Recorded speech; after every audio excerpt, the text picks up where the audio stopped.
Hey guys, Spectre here. Just before we get into the stream, I'll pop this up. So if you're new around here, when you're either watching this live or viewing it as a video, once it's up on the live section on YouTube, which I'm really glad they did, by the way, to segregate it from your regular videos. If you're new, on your main page, subscribe button should be here. On videos or below stream, it should be there. I'm trying to get to 1,000 subscribers. It's completely free, don't cost you anything. Once I'm at 1,000 subscribers, I'm basically on the YouTube partner program. I'm already massively over the watch time hours. I just need to get to here. So if you guys are new around here and you're not subscribed, please subscribe to me, help grow the channel, and I'd really appreciate it.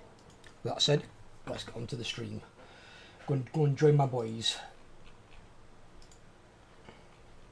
Hello, my boys. Hello. How is everyone today? I'm not bad, buddy. Just had my breakfast. I've been playing Warhammer all morning. I've just done some recordings. I need to get some done before I go back to work.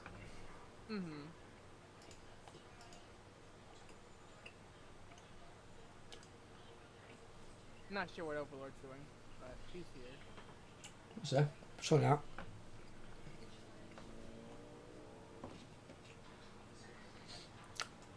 We're near the 100 turn thing, aren't we? We're near being unleashed, aren't we? We're on turn 87. Right, okay. I should make that this time. No problem. Indeed. Just ran to get water. Don't you lie to me, you don't run. You walk with style. That's what pandas do.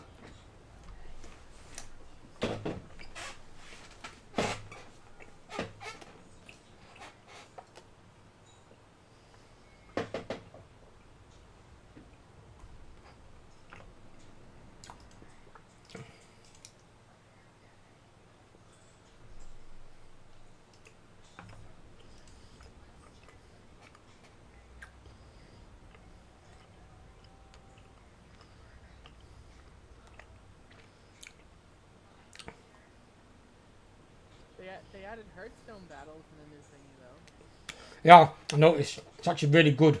And to be fair with you, I think CA there are kind of dragging the heels a little bit, because that should have been put into the game when Immortal Empires launched with the small summon battles. That shouldn't have taken this long to have them, because the Beast Path battles are crap and they benefit ranged armies, which Beastmen aren't. Yeah. So I don't know why it took them so long to do it.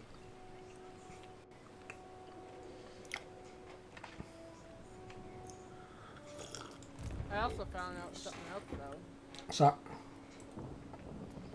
Apparently the new cafe character is not the only one that doesn't have the whole harmony system anymore. It's the entire faction. Sorry, you have to say that again, you're a bit quiet. So what about a Cathay character? Apparently the new cafe character is not the only one that doesn't deal with harmony. All the other ones, they changed it to where there's nothing bad about it. Just province based, not faction based. What, the yin and yang thing? Yeah, it's province based now, not faction based. What does that mean though? What do you mean? It's province based. Like you can have one province that's aligned to yang, you can have one province that's aligned to yin. Like you don't have to focus on having a balance if you don't want to. Oh, so it no longer like drives your public order into the ground? No, there's no. It's all positive now. Oh, right, okay. Then I might have to have a look at Cafe as well. That might add in another faction and 3 more playable legendary lords. That's more content for me and you guys. Only reason I found that out because I was watching somebody play Cafe. It does me. I'll have a look at it on release day. Oh, and you know that Incarnate Elemental, the Beastmen also get it. The what, sorry? You know that big elemental thing I was telling you about the other day? The Beastmen are also going to have it. Gonna have what? That big incarnate incarnate elemental thingy I was telling you Oh, you about. mean they get it as a unit? Yeah, they get it as a unit. They get another monstrous creature on top of the ones they've already got? Oh my god. Yep. they're Got a getting right another shitload. one. I'm gonna have to have one of each in an army. Okay, so my area's getting shadow not pressed In real life or in game? in game. Why? Lost two of my towns to the high elves, and I'm being sieged by tic-tac-toe. Yeah, I'm not being funny. You should be able to beat tic-tac-toe. Plus, Yeah, to be fair, sorry, you need to beat tic-tac-toe before Teclis gets there. Yeah. Otherwise, Sorry, Teclis is going to yeah. reinforce him. If Yeah. you shouldn't have any trouble with tic-tac-toe.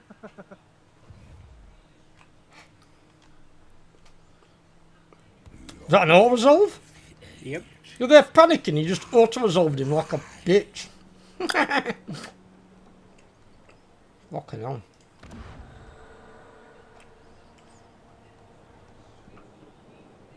It's more like tic-tac, oh no. Oh no, where did he go? It's a lizard breath mint. Right bleeding pussy. Fucking hell, £9 a piece. Not expensive.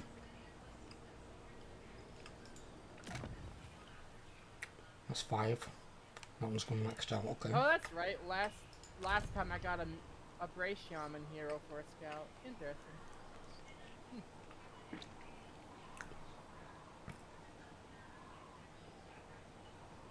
Give me that one. Think about it. That gives hero and lord recruit rank +1. Alright, okay. That's interesting.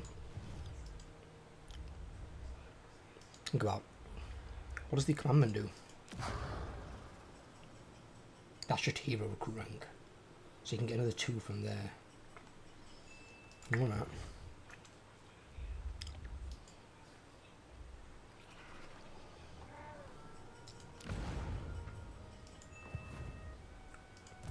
The 4 token. You know the portals that Belakor's got, yeah, that it can traverse? Yeah. I want your opinions on it, you two. Do you think that his vassals, just his vassals, not his allies, his vassals should be able to use the portals? I think that would make complete sense because technically they're part of his faction. He's the overlord of their faction. No, I don't know actually. In some ways, yeah. But other ways, I think they didn't do it because it'd be kind of fucking broken if the AI vassal is just. Yeah, but to be fair with you, Belakor doesn't use his own portals. At least not that I've seen in the like as an AI. Have any of you guys seen him use a portal yet? Yeah, the campaign I'm playing by myself currently, he used it to pop up right in the middle of my territory. Where was that? What were you playing? I was playing freaking Drycha. So he used a portal that spawns near Drycha. Yeah. I've never seen him use it. I honestly never have. I've not seen the AI use it at all.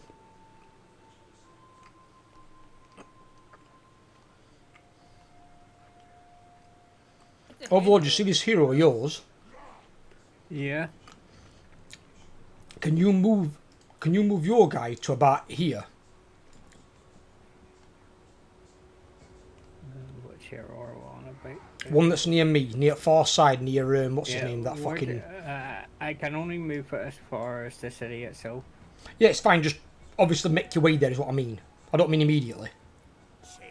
Because I can keep my guy here to cover this like dead zone where there's no vision. Oh, you've got the wrong way around. Never mind. Just so we can see any of their armies coming down. Or being recruited. The Unleash. Yeah, it's not long now. Lord of Shadows. I think we were at the end of turn anyway. Does anyone know that I always have a chaos spawn in this fucking army?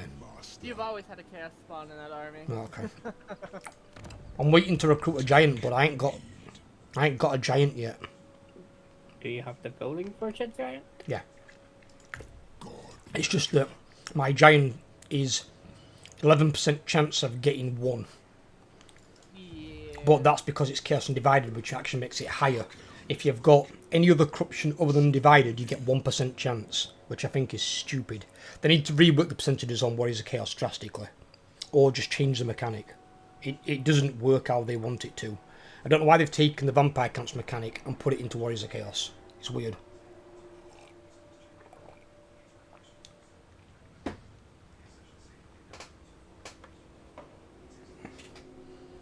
I mean, at least the vampire camps get battle sites to increase their percentages. Yeah. We should get something like that, I think. So, but if you have like a battle site for Warriors of Chaos, that should be like a sacrifice site or a ritual site or something. Something to up your percentage with how many you've got in the area. Because it's stupid when you've got like single figure percentages and the units like never show up. I had to wait 7 turns for 1 unit of Chaos Knights. How many armies does, or how long is Disciples going to take to do anything? Oh.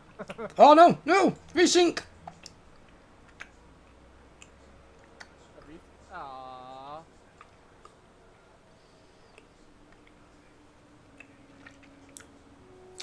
Stupid decent. See, this is why we do regular saves, because of this type of shit. Yeah.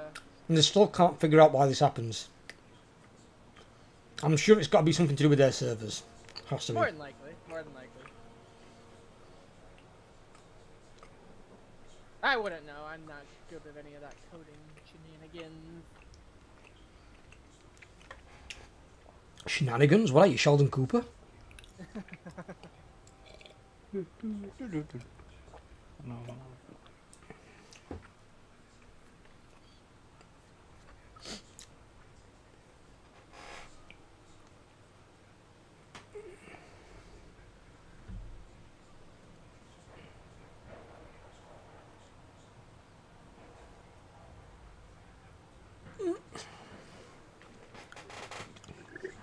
Come on, mate. It's alright, buddy. It happens. Better out that end than out the other. Yeah, just make sure you don't do it when you're like meeting Queen or someone important. If you ever meet someone like royalty, you've got to hold it in like you're preserving a diamond in your arsehole. You cannot let that fucker squeak out. With the amount of pressure that there is down there, probably would turn into a time. I'm saving. You saving it now? Right, okay, how about to do it? Right, he saved it. Let's see if we can get past this chuffing desync. It would have ended turn by Luxor anyway. Jimmy. Have you killed Tic Tac Toe or did you need to kill him again? I don't need to kill him. Oh, desync exit. Game aborted. Again? Yeah, same thing. Yeah. Yeah, I got the same thing as him. Desync. What get the bored. fuck is going on here? Right, I got this. everyone log out and log back in. Off the game. Let's all just load back into it.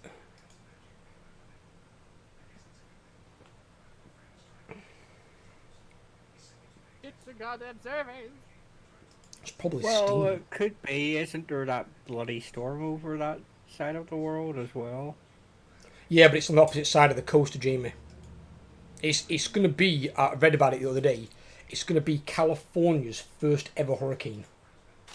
And it's going to bring a year's worth of rain in 3 days. It's nothing but clear skies here. It's just what I read in this article. It's their first ever hurricane. Because the hurricanes that spawn on that side usually go towards Mexico and stuff. If they've got any servers over that area. I wouldn't think that would affect us though. You're in Ireland, I'm in England, and Jamie's nearer this coast than he is the far coast. I know all they'll do is connect to the nearest server, which will probably be the nearest big city. Yeah. The nearest big city is Denver, Colorado here. There you got the Colorado then. That's nowhere near fucking California. No, wait, it's Rapid City, South Dakota, which is even farther away. Yeah, I know, but obviously like fucking California's like West Coast, innit? Yeah. It's far fucking coastline. It's like never There's gonna affect. There's 3 states separating where I live compared to California.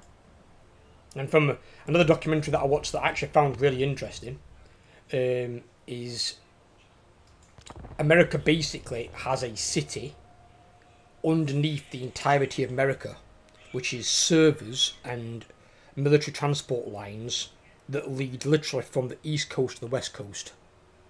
I believe it. It's easily plausible. The amount of mountain ranges and stuff they've got on the building. It's downloading the save. Give me a sec. Ah, so it might have been yours then.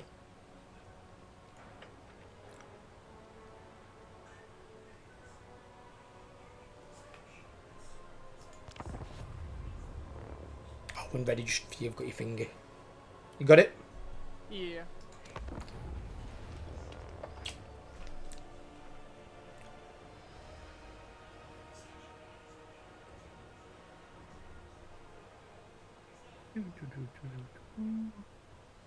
Apparently as well, I don't understand it because it doesn't make any sense in the lore, but Yuan Bo, for his starting location, is going to be in Lustria. Oh yeah, I already knew that. But why? He's the guy that defends Wei Jin. He's central in middle of Cathay. I don't remember. I don't remember where it is. Like, He's the biggest homeboy there's ever been. there was a few people, lore fanatics, that were talking about that. I don't remember what. The only one that makes sense, really, or there's two that could, but one of them that makes sense is the Dragon Fleet Admiral. The Dragon Fleet Admiral, which is one of the Dragon siblings, that one basically could operate like Loki Felheart. That one could be anywhere. He could travel the seas with his fleets. He could even operate as a horde army. You need to be like an Occupy faction. Belakor. Oh, it's another female dragon. I think it's the Indian. I was the absolute.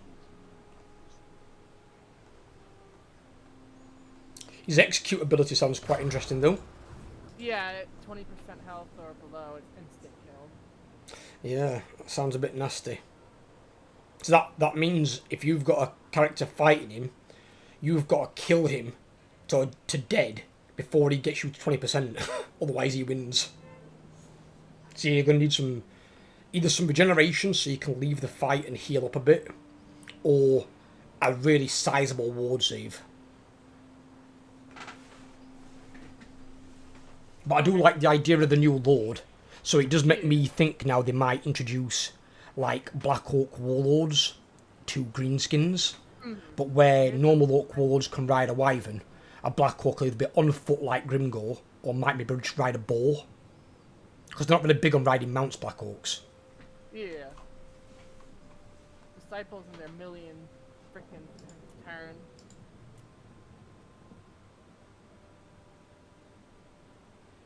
Oh, come on! So try not fast forwarding it. It seems to be the fast forward that did it that time as well. Yeah, we fast forward last time did it. Alright, I'm not fast forward it.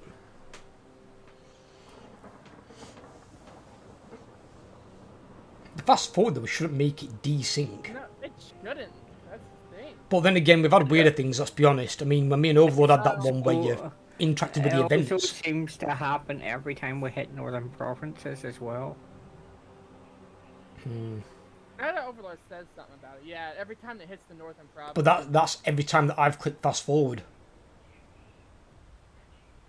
Pretty much. We'll find out this time. We'll try it again without the fast forward. I've let it play through. Because if it was my internet, freaking, I wouldn't be talking right now. No, it's not our side. If it's a desync, it's on their side. Otherwise, it'd just have you leave the lobby, and then you'd have to reload and update the save. It's not doing that, so it's definitely on their side. Desyncs are usually 99% CA's fault. It's very rare it's the player's fault. Bypassed it. We're now stuck on waiting for Jamie. Oh, yes. Oh, did it bypass it? Yeah, it's on Order of Law Masters. It's reloading up the game for me. It's reloading up the thing. It's alright, we've got time. Just nobody hit fast forward or anything. And let's just see if it gets past. If it gets to our turn, I'll save it straight away. Because Overlord saved it before the turn started, I'll save it after.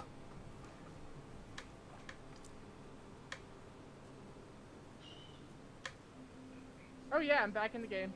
Right, no one say anything. He can hear us.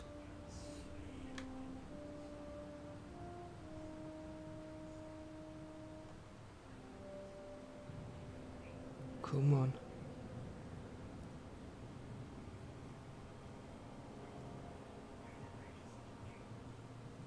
Last Defenders must have like 9 million heroes. Indeed.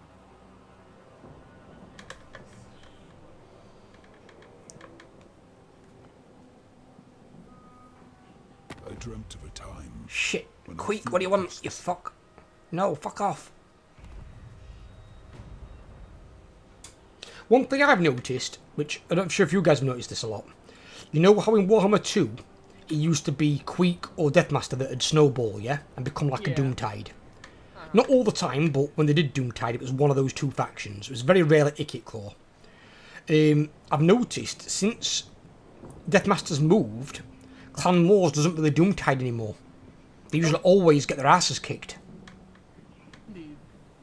But I have did seen Deathmaster Doomtide numerous times. But Clan Moors don't seem to anymore. They just seem to do nothing. Yeah. Even though they've got an ally nearby now in Scarbrand. But I know that AI doesn't play Scarbrand, right? Because I watched him earlier Oh, on. there was a new thinking again. Oh, what is it? I don't know, my screen. Yeah. Oh, fuck, it has. The God. fuck? Damn it. And the patch isn't out until the 31st, right? Yep. Yeah, it's not even out yet. I could understand it doing this after the patch, and then we've got to start a new campaign. But that's fucking 10 days away. Yeah.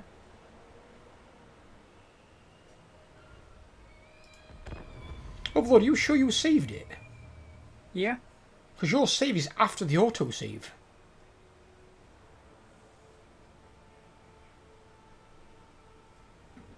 Everyone jumping anyway. I'll not fast forward it this time, just to see if that works.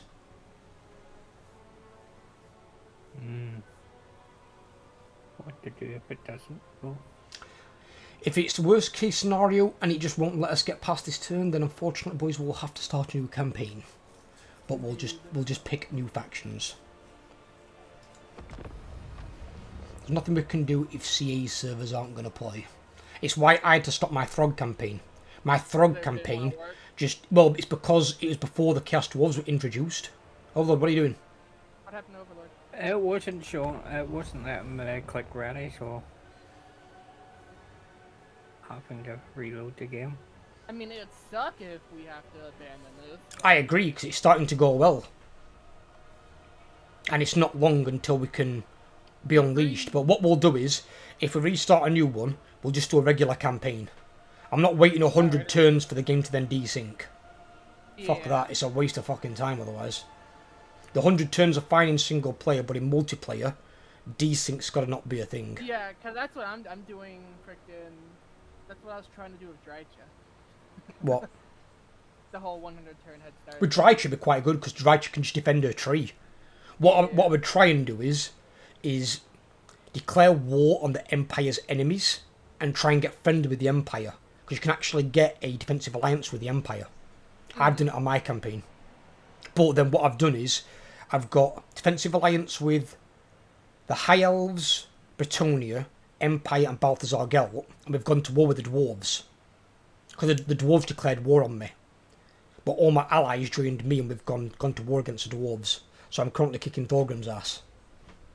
Nice.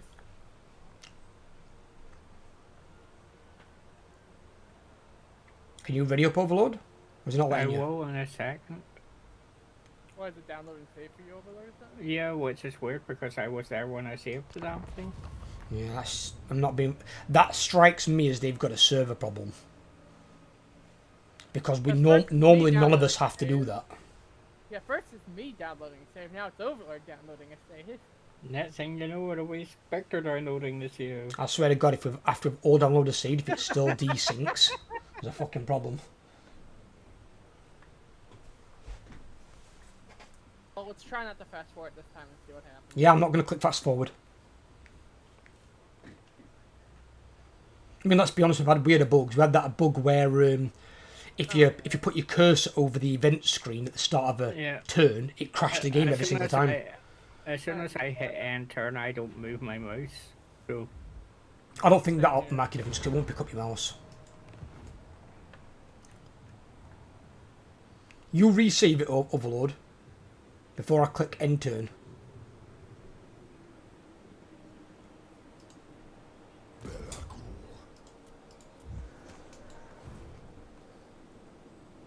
Right, that's saved. You're free of tic-tac-toe, aren't you? Yeah. Okay. Kairos, fate weaver. Yeah, I see three. I see three auto saves at turn 87. Give me a second, I'm going to look at that.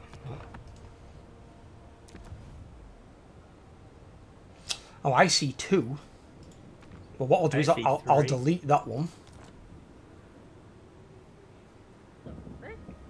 I see 1, but I don't see other one. I only see one. But what's the timestamp on your guys?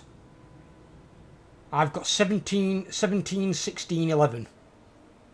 I got 1, 16, 84, and 1, 2, 3, 4. I got 5 turn 87s. Right. So have you guys got a 17, 16, 11 on the side of the time and date? I got Yes. Right. Delete all of them except that one.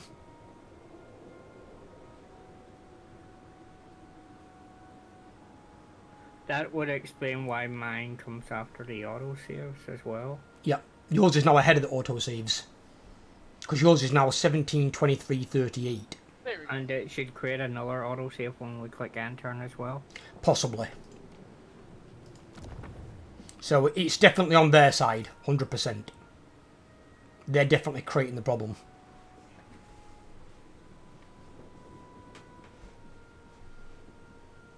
You should only ever have one autosave really and one quick save.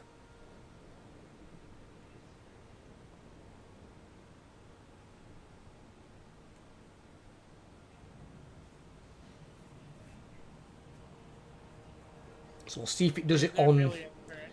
Well, we'll see if it does it on Cathay again, because Cathay's where it's been doing it. We'll see if it's a Yeah. problem with the fast forward or with Cathay. If it desyncs again on Cathay, then there's a problem with her. Yeah.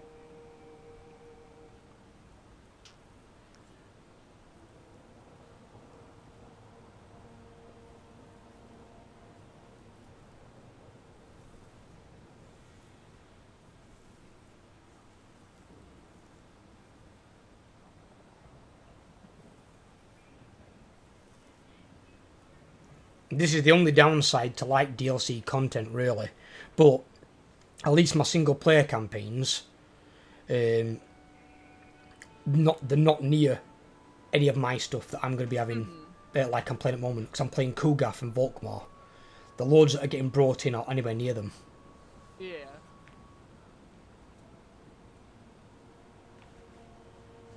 But I'd still rather try and finish both those campaigns before the 31st.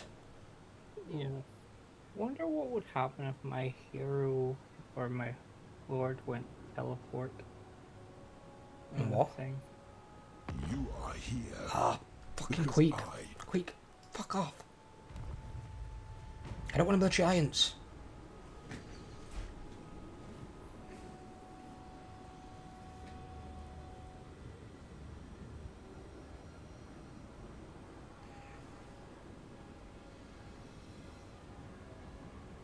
Jesus. He's probably got a lot of heroes. Skaven usually does. Yeah.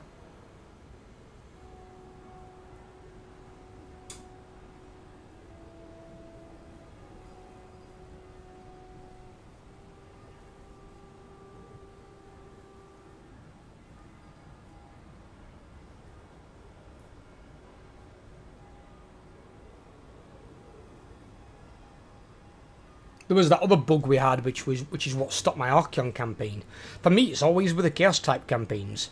Archeon's campaign got stopped because there was a bug where it wouldn't go past a certain faction. So mine got stuck Oh, on yeah. Bretonia and won't go past them. And then Then with there was our duo campaign that we had.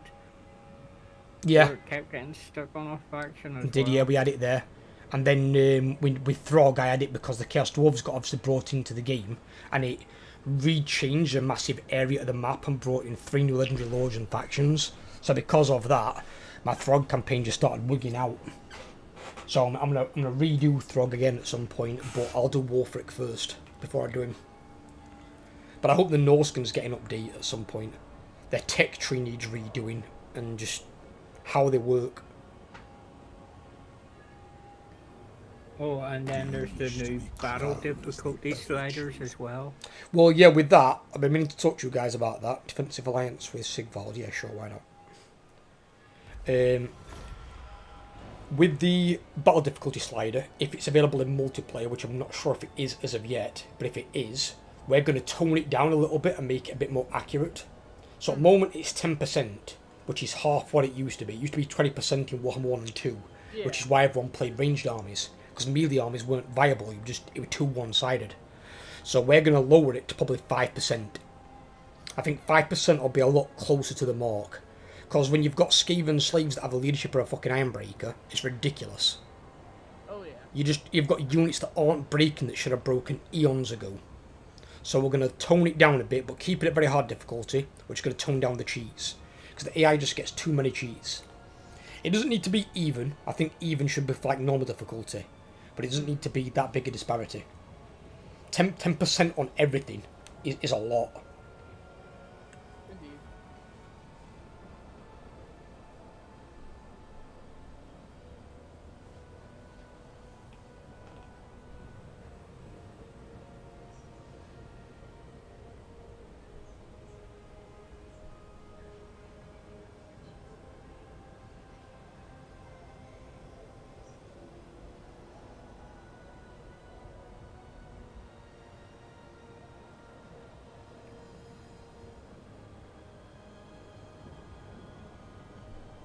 Why are they taking such a long turn? These will be long end turns. Well, we'll see if we can fast forward it again once we get to the next turn. I just want to get to the next turn and then I can save it.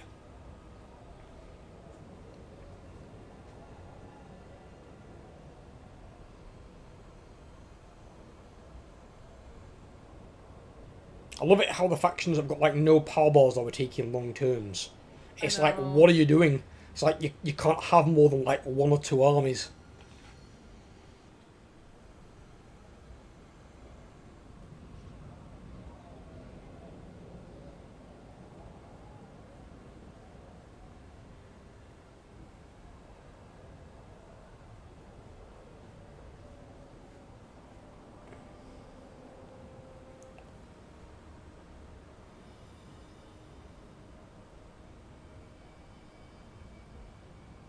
Hallelujah, we made it. Give me a second, let me save it first.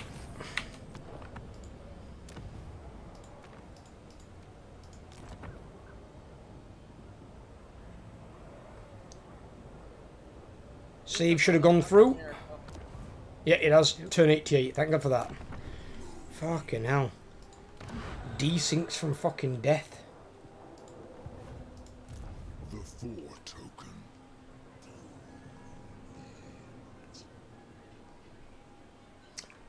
Overlord, Yeah? you control the winds of magic. Why am I getting -10 winds of magic over here? Because I can't control them at the present, because if I screw yours over, mine gets screwed over. You can usually bump up 2 or 3 provinces at the same time. Yeah, I can only bump up if I put it down in another area. Yeah, I know. But you can usually... That's what I'm saying, Yeah, you can have 2 I've only got provinces. I've only got settlements in 2 areas. But you can't bump it down somewhere else? No, I need to have a settlement there to change it at that place, that's why. I mean, I suppose technically I don't need it. I ain't got a spellcaster in this army. I mean, mine's at blowing. If I decrease mine becomes weak. Yeah, you need it more than I do because you've got Kairos. I got my +11 winds of magic a turn. And I'm maxed out on my winds of magic. Speaking of which, where is... I moved my hero along. So I did. That should give you...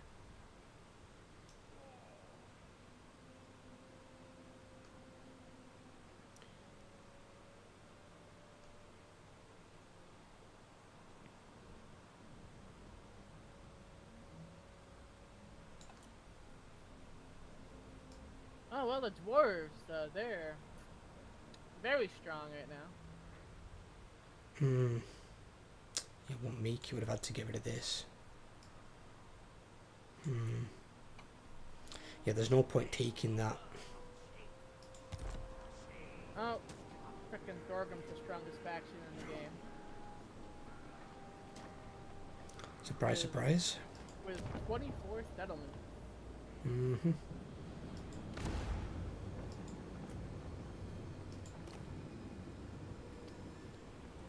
Ooh. Yes, please.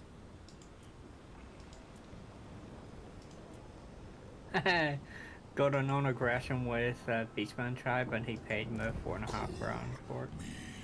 Very nice.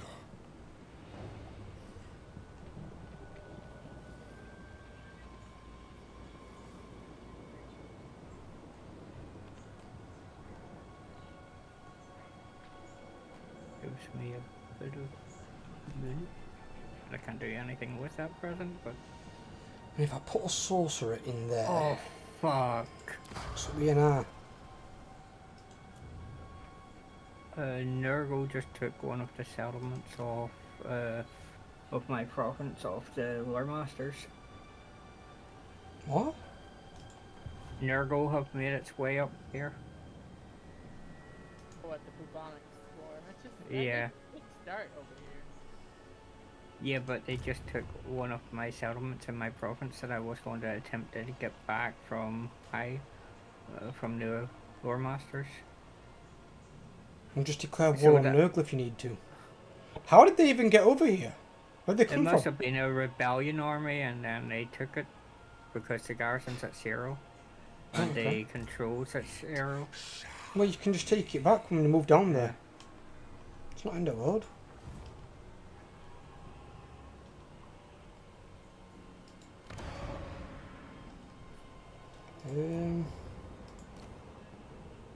Just don't fast forward. Well, I thought we were going to try it this time, see if it works. Because I'm going to save you to end it turn. Yeah.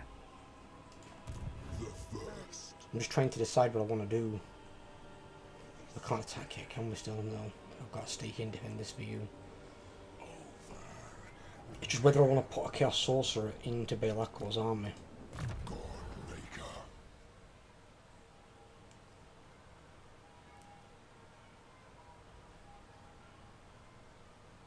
You know when it says this, because it leaves it open-ended. It says cooldown, minus 30% for Lore of Shadow spells. Winds of Magic cost minus 30% for Lore of Shadow spells. But it doesn't specify on that character. So is that all characters that use Lore of Shadows? In my faction? Is it research? Then yes. No, it's a skill. But it leaves it open-ended. It's also Hero Recruit rank +2 for Chaos Sorcerers or provinces. Spectre, Hmm. it's, your stream says the Immortal Empire's Throg Total War. Oh shit, I haven't changed it.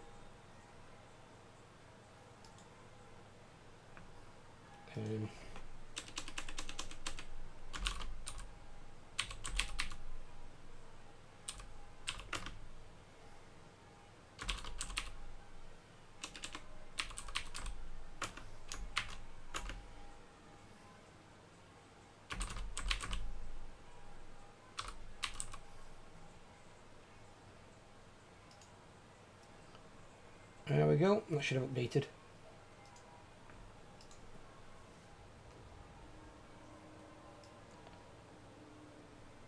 Oh, just waiting on you anyway. Yeah, I know, I'm just, well, I'll end my turn, I'm not sure. I'm not sure about that skill. I just don't want to get that skill and it be just for him.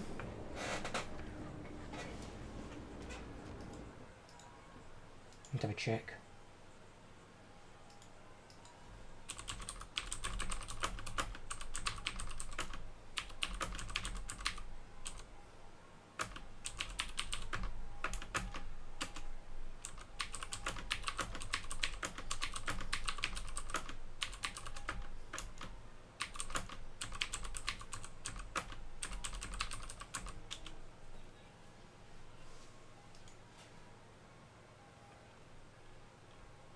Ooh, there's a checklist.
Killer? I'm not sure. Yeah, I'm just checking something. Yeah.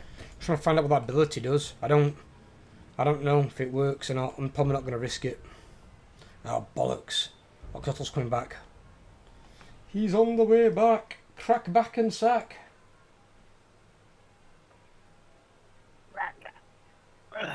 Crack that.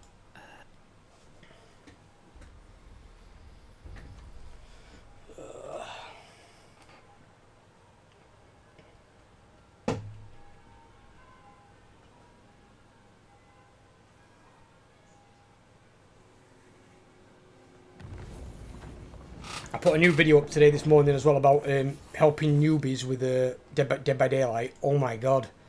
I thought people were bad when I left. They're even worse now I've gone back. It's like fucking some idiotic things I've seen. I'm like, is this happening right now in front of my eyes? It's like, oh my god, it's terrible. So I had to do a video to like try and educate some noobs. I just hope that some of them people get to see it, because it would like really open their eyes. Yeah. I kept getting flashlighted the other day. I was playing killer and I kept getting flashlighted the other day. It depends on how you pick up. What the idea is, when you're playing killer, if you're going to pick somebody up, try and pick them up and face towards like a tree or a wall, and then that way they can't get the flashlight angle to blind you. But personally, my advice is don't play killer, because killer's a dog shit. It's fucking, they're too overpowered, and it's just, killers are just, yeah, it's shit. It's a crap way to play the game.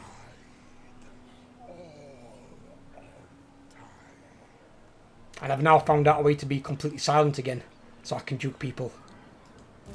I have discovered a perk I can use. The only downside is it means I'm injured the entire game. I've been playing Nicolas Cage. You are? I've been playing Nicolas Cage. Nicolas Cage. Now now you've got a prestige system. There's no point playing more than one survivor apart from to level up and get the perks. So I'm basically now just focusing on Jake, like I was doing back in the beginning.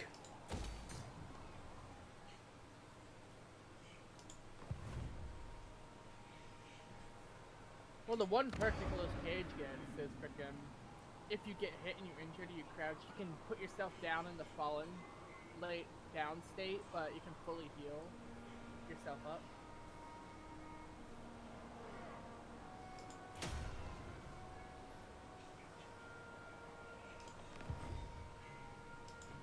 Yeah, I know, I've seen his perks. I've read through them all. I was just looking at what perks I can use at the moment, because I haven't got this other perk that I need, so I can be quiet. And I'm using Borrowed Time, Soul Survivor, Empathy, and Windows of Opportunity. Windows of Opportunity is really good for like the new maps and you can't tell where vaults and stuff are, because it highlights them all in yellow, so you can see them all. And it means you can run a killer from one tile to another, and you know where you're going before you get there. So it's really good for like learning new maps and stuff. And sometimes a vault isn't obvious, because they might disguise what looks like a vault. Like some of the banister vaults on the Resident Evil map, it's like a bit of yellow cloth over a banister. So at first I didn't know that was a vault until I did it by mistake. Yeah. I'm waiting for the alien. Alien's going to be good, but I've been asking for Alien for fucking years. Well, about time they finally put it into the game. And they're also using the heartbeat noise as the terror range. So it gets louder, it's like... Doot, doot, doot, doot. It's like, yes! Yes, that's what it should have been.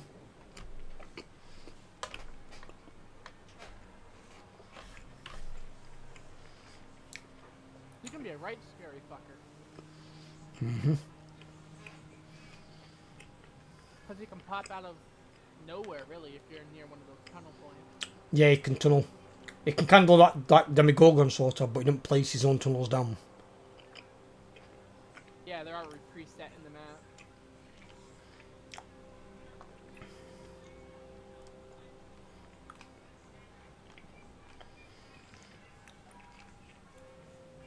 But yeah, what I'm looking for is I've already got my Iron Will, obviously, but the other perk that I need is called No Mither.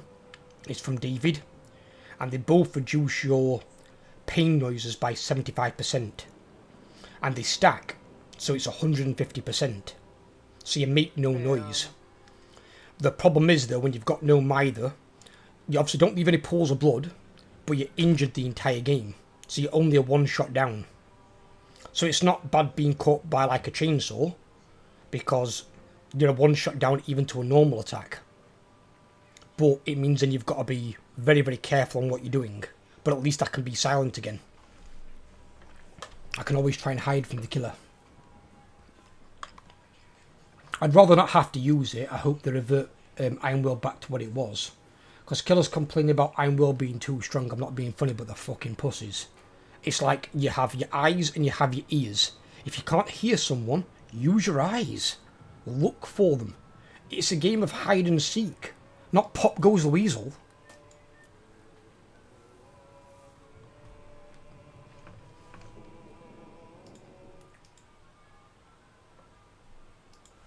I haven't counted Vesper.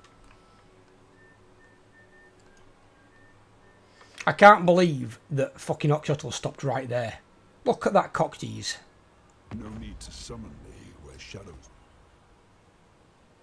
Non-aggression pact with Wurzag? Aren't you going to go to war, Wurzag? I'm not at war with him right now. Or are you going to go to war with him? Because like Scarbrand's at war with him.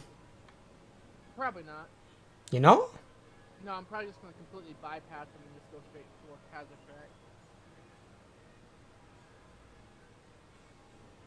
You're not going to deal with Wurzag at all? No. In fact, fuck it, no, I don't care. I don't care about an aggression. I might come and stomp on Wurzag when I go up there.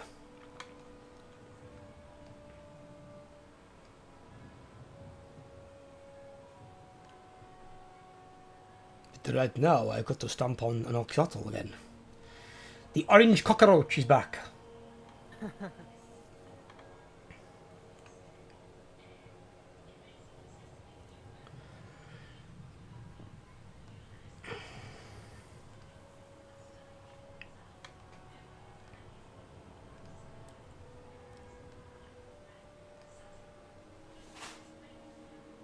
Hey, lad. Yeah. Behind you, my friend, is another tic-tac-toe army. Smaller one, I know. but he's decided to show up again. Yeah, I like how all his armies are coming at you. You see what this is, Overlord? This is repercussions for all the games where they've all come for me. Now it's your turn. Yeah. You get to share in my pain. I need to go to full tracks before Slaanesh get it because I do not want to go to war with Slaanesh. Right, as I said before to you, which you've already done yourself, you don't have to go to war with Slaanesh. You can use Changing of the Ways to give the settlement to somebody else and then take it off of them.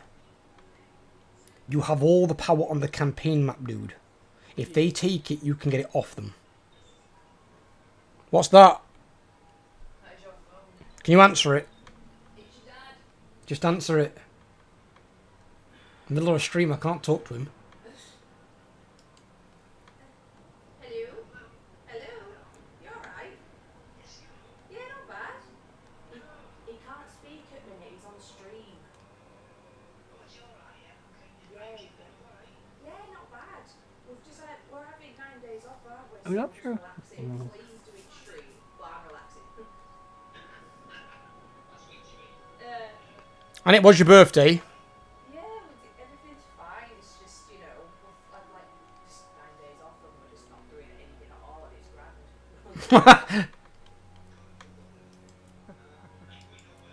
No, not like that. We can't be bothered. Well, tell him what we had to do with the cooker. Oh god, we've had to get in the cooker. Because our making dinner tonight was at about 4 days. 10 turns remaining. Shut the door again, and the door smashed everywhere. So yeah, we've still got it up in the flat because the fellas that come and delivered this morning yesterday couldn't do that one downstairs because the lift's out, isn't it? So they couldn't Harbinger, do this. We've currently got one not working, but we're working. where there are shadows.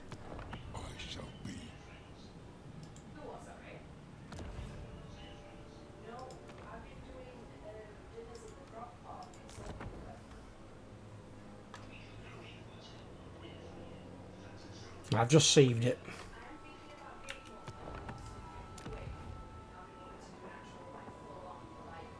Well, I tried.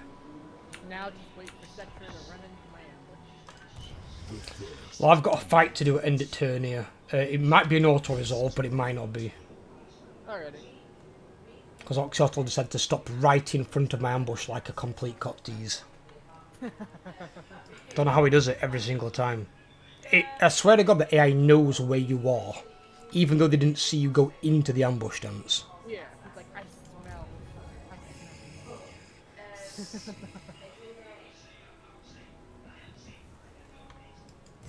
Obviously. His purple item name is weird.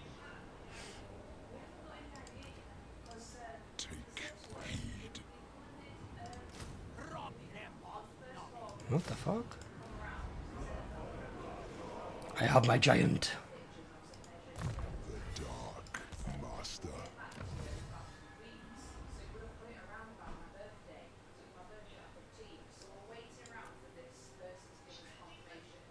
Master.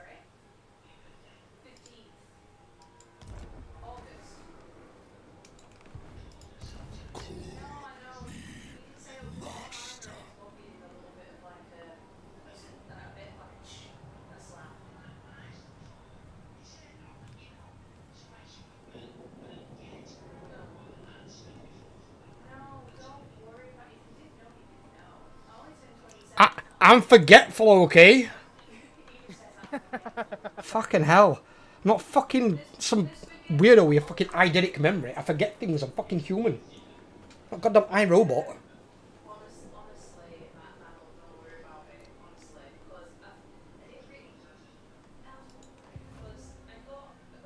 I was looking on your side, Overlord. Okay. Oh, look at all the armies Overlord's got coming at him. So lucky.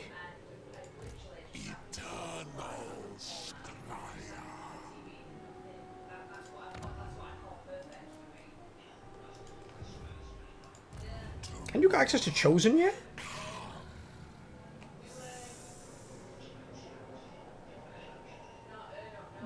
What? Haven't you got access to Chosen yet? Chosen. Chaos Warriors? I've got Chaos Warriors. Chosen Chaos Warriors. The better version. The big bad version of these. The ones that make people cry. Oh no, that's tier 5. Right. I'm only tier 4. And because I've lost growth in the area. Like, I've got 4 Chosen Chaos Warriors in my army. Yeah. But Chosen are like the step up from regular Chaos Warriors. Yeah. Think of Chosen Special Forces. Well, I've got 5 Chaos Knights currently recruiting. Nice. That's good. That'll give you a speed you need to run down range units. That's what you need. 3 normal, 2 with lances. Don't get Lancers. Never get Lancers. Just get normal ones. Because normal ones you can charge into combat and you can leave them there. Lancers are not worth taking and they're anti-large, not anti-infantry. You want anti-infantry because all your halberd guys are all anti-large. They're going to rip apart large units. Your cavalry don't need to do that. They're targeting range units and artillery, which are pretty much all small targets. Lancers are a complete waste of time. Because after they charge, they don't do anything. They just get killed in combat. Where you going, little man? Where you going, you tiny orange fuck? Come back here. Yes. Play with the big bad demon.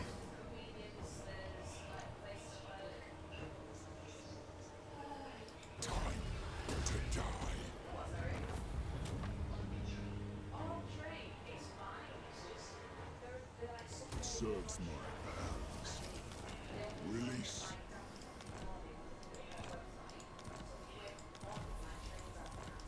Fucking hell, what the fuck are all the unlocks? The fort. God. Follow Ulgu's winds.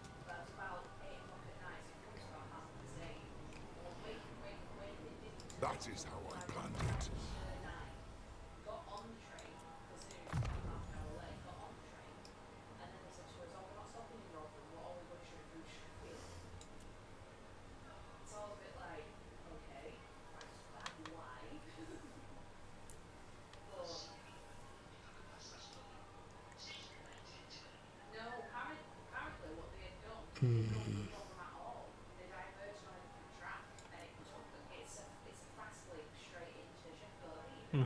Apparently I'm deteriorating with Slanesh because I'm a strategic threat. That's just You can do, but if you get like non-aggression and stuff, it usually counteracts it. Oh, I have non-aggression with them. I don't understand the strategic threat thing as well. It's kind of weird. It's like, why would an ally be a threat? I think that's something they still need to like either work on or remove. I think once you've got like a defensive alliance, you shouldn't be considered a threat at all of any kind. It should just remove that modifier.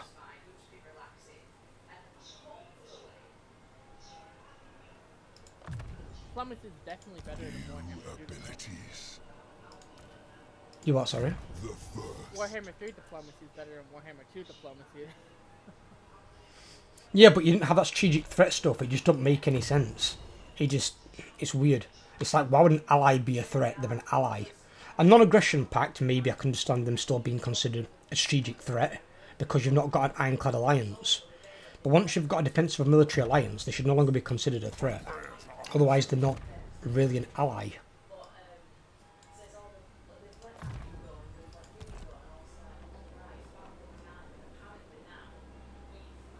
Victory is all that matters.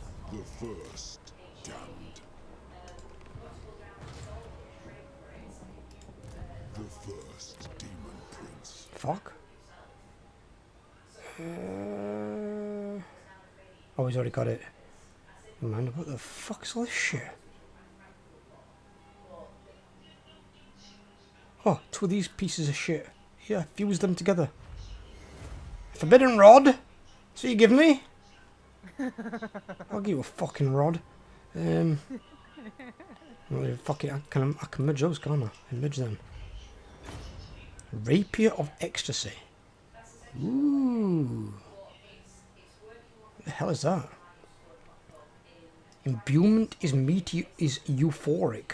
The fuck does that do? It causes rampage? It makes units rampage? That's interesting. Hang about, can he fly? Can he get a manticore? Oh, he can get, hang about. He's on his manticore. Oh yes, you have that.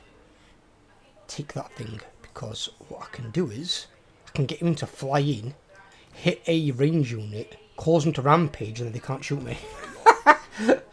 That's disgusting.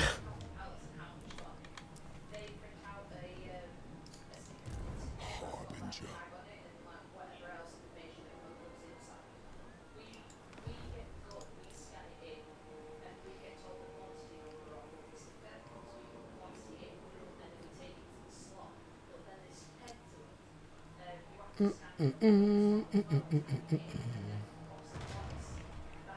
Okay, I unlocked all the regiments now. Jesus Christ. Have you? Yeah, I unlocked a rate load. It's because you'd reached new level, you reached level 30. I'm level 25. So I've just got my first point in mentor.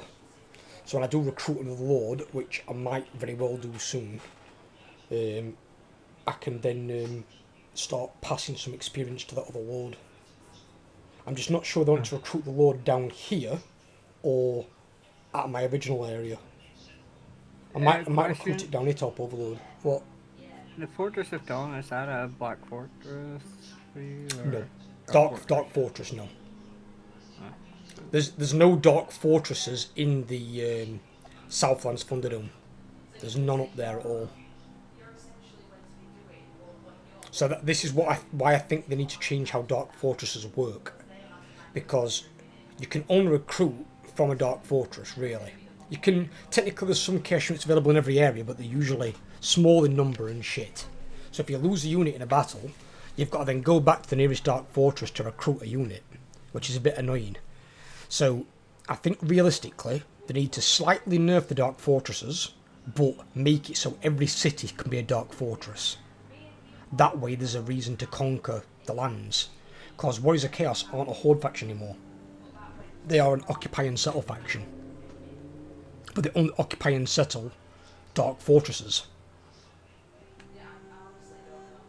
Either that or they need to start putting more Dark Fortress sites throughout the world. of certain cities. Just they have to have it, because if I get like to where Jamie is, there's no dark fortresses anywhere for fucking miles in any direction. So the closest dark fortress from Jamie is known in the Empire. Otherwise, it's back down here where we are. So it's the dark fortresses are really far apart. Fuck off, please. You over there? Oh no, I just didn't screw off the Quake because he keeps trying to get me into a military alliance. Yeah, same here. He's just lost his last army. His power bar's gone to nothing. He's getting his ass kicked by someone. You won't believe what's happened in my Volkmar campaign. YouTube are fucking baffled by this. So I'm playing my Volkmar campaign yesterday. Scarbrand's gotten quite strong, but I've got Thoric Ironbrow as an ally nearby. I'm waging war against Cetra. Skarsnik has wiped out Karak Kadrin. I've never seen him do it ever. So Azag's still alive as well, and it's gone past turn 100 now. So you've got Azag and Skarsnik alive. Skarsnik's wiped out Karak Kadrin, and I think he's killed Thorgrim as well. Because I've not seen anything of the regular dwarves. So if Skarsnik managed to kill 2 of the like big legendary lords in the area, that puts Skarsnik in a strong position. He tried to threaten me for some money, and obviously I declined, so gone to war, but I'm not worried about Skarsnik. Tiny little gobble. I'm not worried by him while I'm playing Volkmar with all my great swords and my demigryphs. Unless he's got like an army of fucking 11 rogue idols, then I'll cry.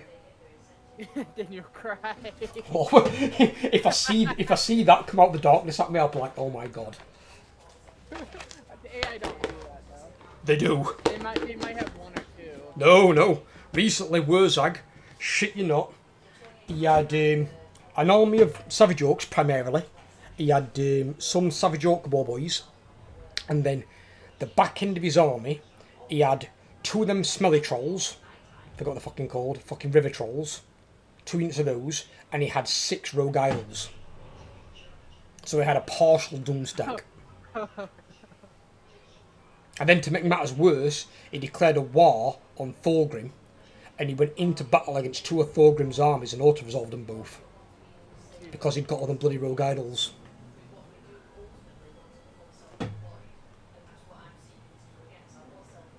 Rogue idols are scary.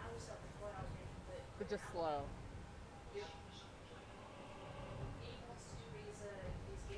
With a missile army, you can destroy them fast. Like playing melee, it's just... You're right. God.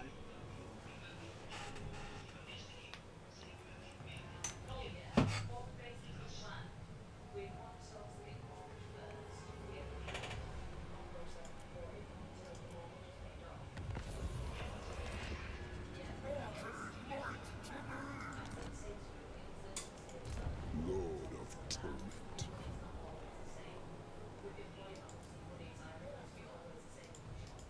Of course. Bring ruin. Good.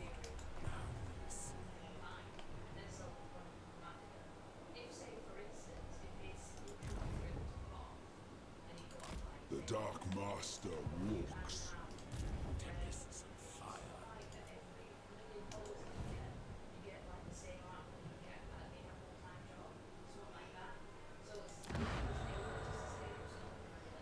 It's not that many.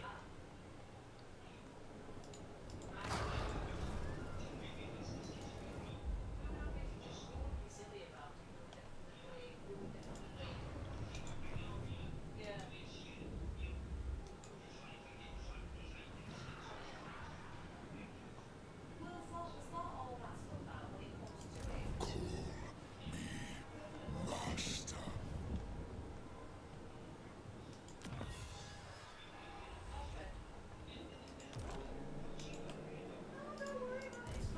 The Four Token. There will be no other coalition. I'll ring him back after stream, tell him.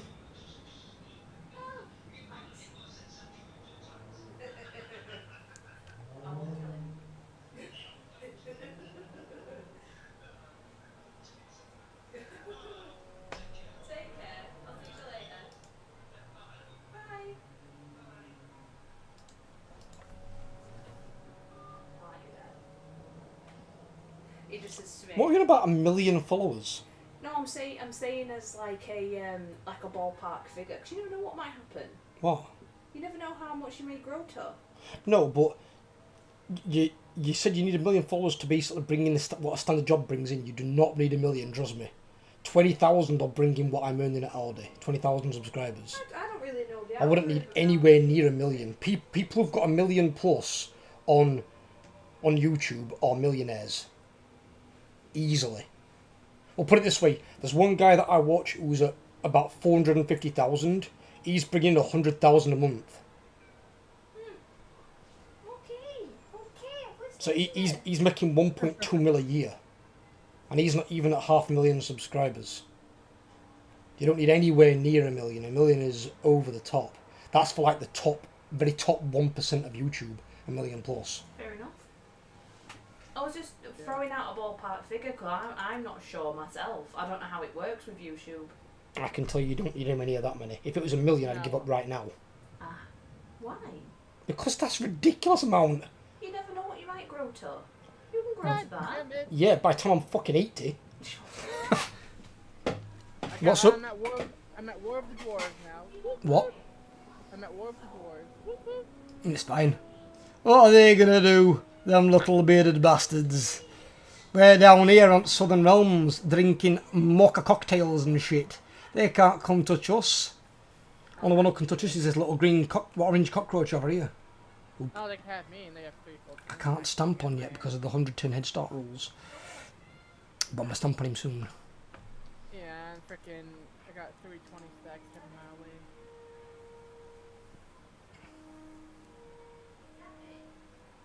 Did you see that bug other day of that? It's that screenshot the guy put on Twitter for Warhammer 3. Oh no!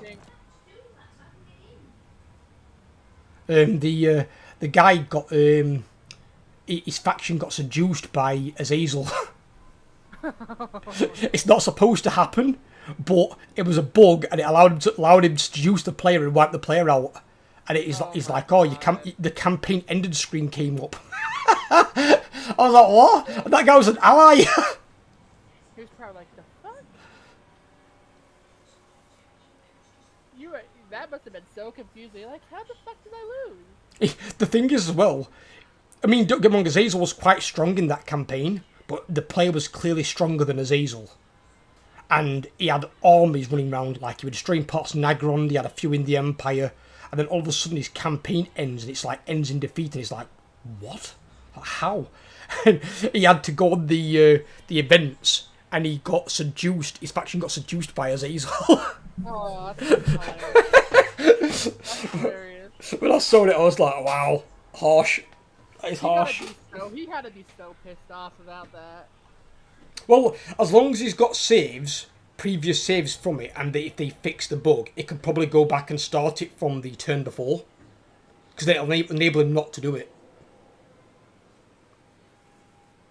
That's funny, though. It's fucking bad. That's the equivalent of the Deathmaster being able to assassinate your legendary lord and wipe you out. I know. If that happened, I'd be like, what? I'd be crying. Yeah. If Deathmaster had that, I'm not being funny, it'd probably... there'd be no point playing the game. It's the same as him using that ability that lets him wipe out a faction. That's what I mean, that's what I'm on about. He kills your legendary lord. He kills your faction leader, your legendary lord, and when he wipes him out, all of your armies and all of your towns and cities become separate factions. Yeah. So literally, let's say you've got, I don't know, 90 settlements and probably a good 20 armies. 90 There'll probably be more factions than when the game started. Yeah. Because they're all separate factions. And then they'll fight amongst each other, and then one Yep. Complete anarchy. Apparently he can use it, but he can only use it against AI lords. But I've not seen him use it yet. I haven't either.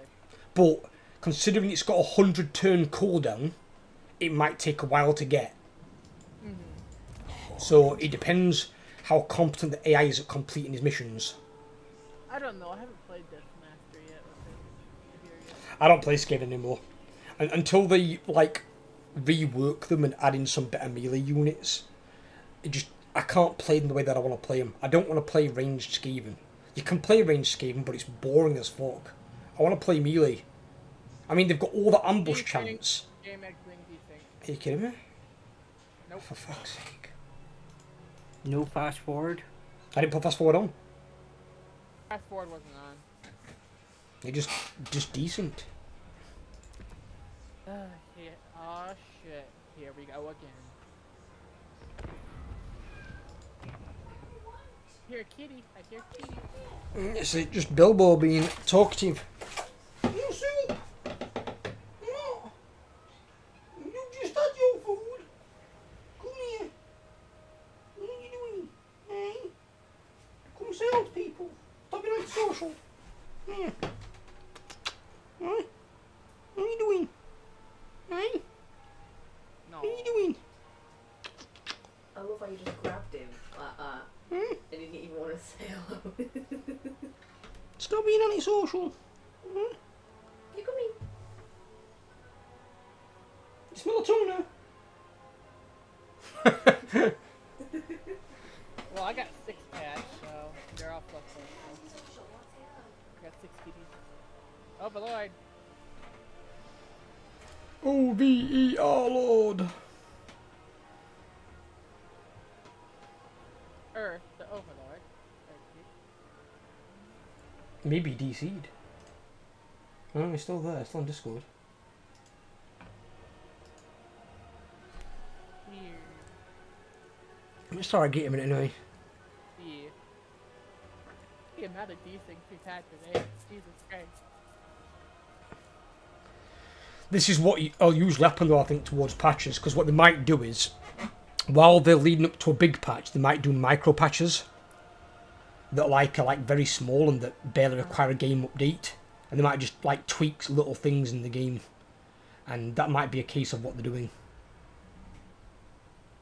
Probably.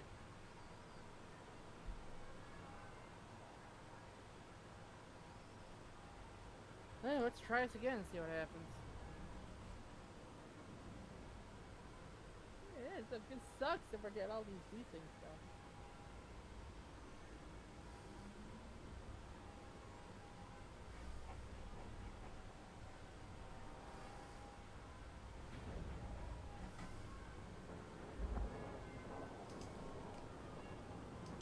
Belakor.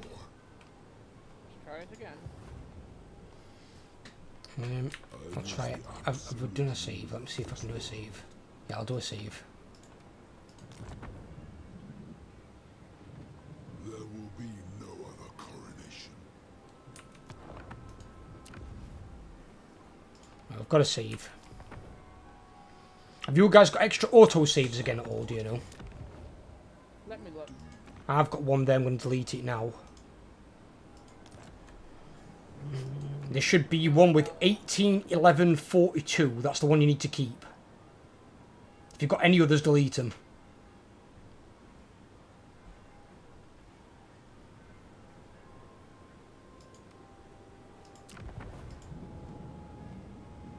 I crown myself. Don't know why it's creating extra auto saves. That's a bug in itself. No, I got no extra saves.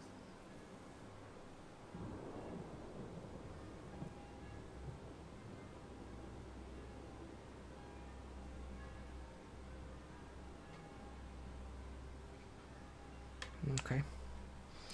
I'll not touch fast forward just in case that appears to be what's triggering it for the most part.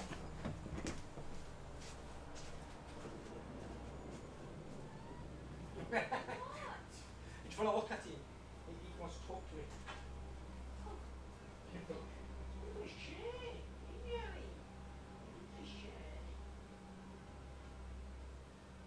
What were you telling me off for not telling your birthday? Well, I said to him it was my birthday when we were expecting the call for the evaluation, and then he were like, "Paul didn't tell me it was your birthday." Oh, don't worry about it. It's fine. And he feels bad. I told, yeah, my mum did as well. I told no one it was your birthday. I forgot to tell everyone, and all of them knew it was me, and I'm the one that bought gifts. He forgot to tell people it was my birthday on Tuesday. I did. It was her birthday on Tuesday.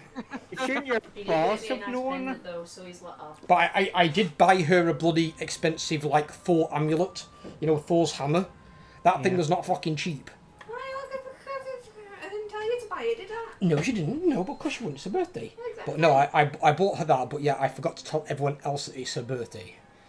But Damn. I've bought you gifts. I'm okay. Everyone else is going to lecture me. Honestly.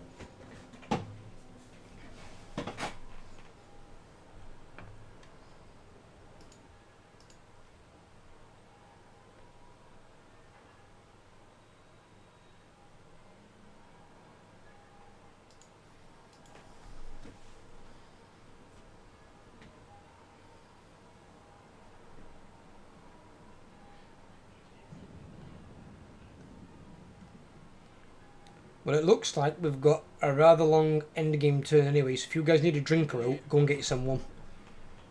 Overlord, when it comes round to next turn though, you'll get a save straight away, yeah? Yeah. Okay.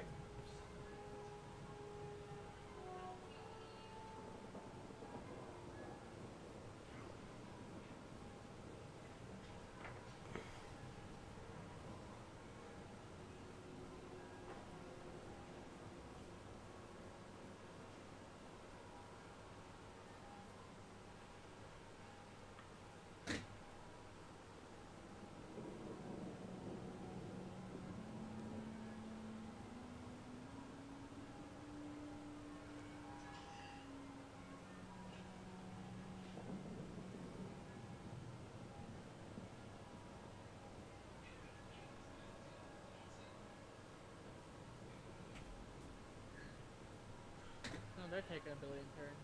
Oh, that's right, we have to that Oh my god, look at the power bar on Karak. I Jesus. know. I'm like 20% of that bar. I'm like, yeah, I'm about the same here. Oh, he's strength rank 1 with 24 settlements. Fucking hell, that means Skarsnik's dead. Azag's probably dead. He's probably about to kill Clan Moors. And then he's going to be Scarbram's own headache as well. And that means they'll come in your direction. No, freaking Krotgar is going to be the downfall of freaking Fleet. Well, that means he's pushing up from below as well then. Yep. And Cetra is fighting Scarbrand as well. So. Yeah, he will do. I hope you can weather the storm, brother. Oh, I'm sure as hell gonna fucking try. Well, if need be, don't forget. You've got your hidden encampment stance. Just get the fuck out of there using your hidden encampment stance. You can leap across water to like other land masses with your underway. Then just enter in your hidden encampment. They can't find you. They're not going to be able to pursue you. They want to come down here and fight us, be my guest. By the time they get down here, Overlord's going to have full strong Immortal army that's all got bleeding barrier. And my army's already bloody strong. All thing I'm contemplating is whether to put a sorcerer in there or not.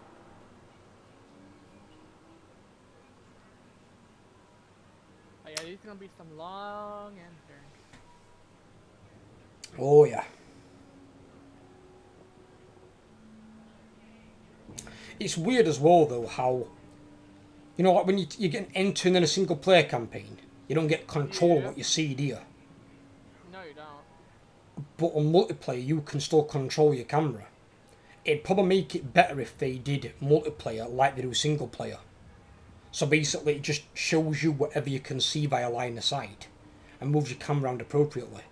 So then you haven't got control of anything on the screen other than the fast forward button. I think that might maybe solve some of the issues. It's like almost like running 2 iterations of the game. I have a non-aggression with those guys. Hear me? Just of interest. What are they offering you, Oh, Jamie? I got no choice. I have to enter on it. You are? I got a defensive alliance with Skybrand and they're declaring war on him, so I have to do it.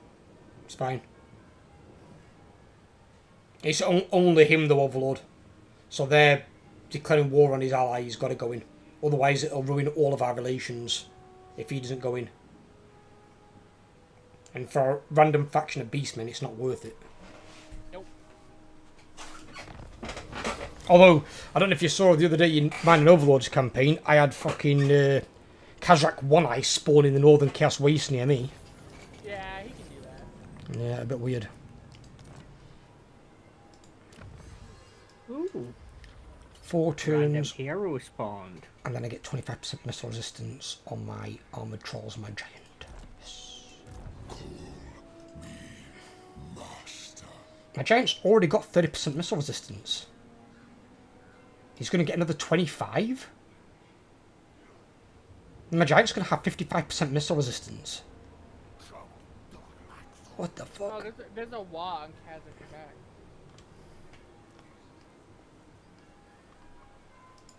Oh, and it's here, right.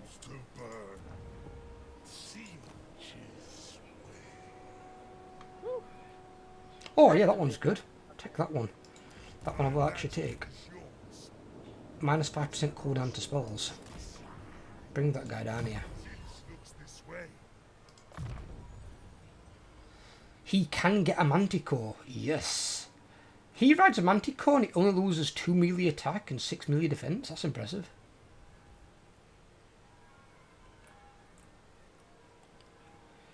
So he's got minus 5% cooldown to spells, and I can increase that to minus 20% cooldown to spells. That's pretty good. And then if I get him... I don't know what else to get him out of these ones. Magical attacks might be useful potentially. Although I don't really want him in combat.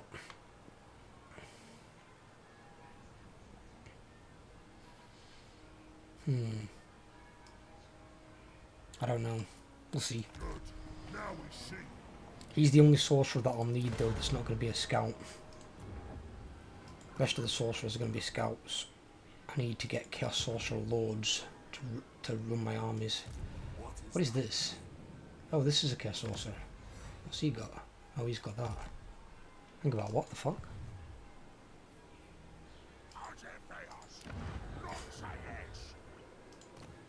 Oh, we've got 2, that's why.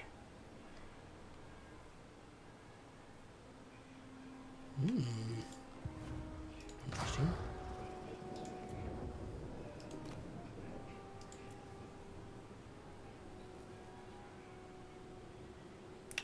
Ah.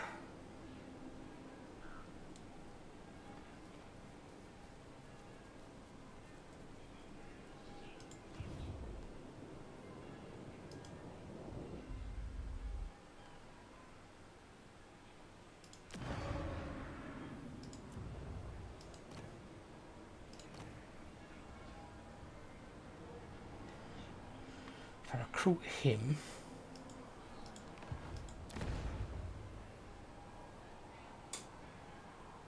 I can get him 2 ranks higher up there.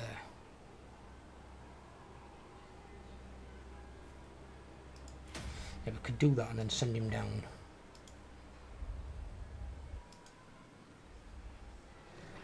If I recruit a Chaos Lord here now, get that guy who's got the really good trait.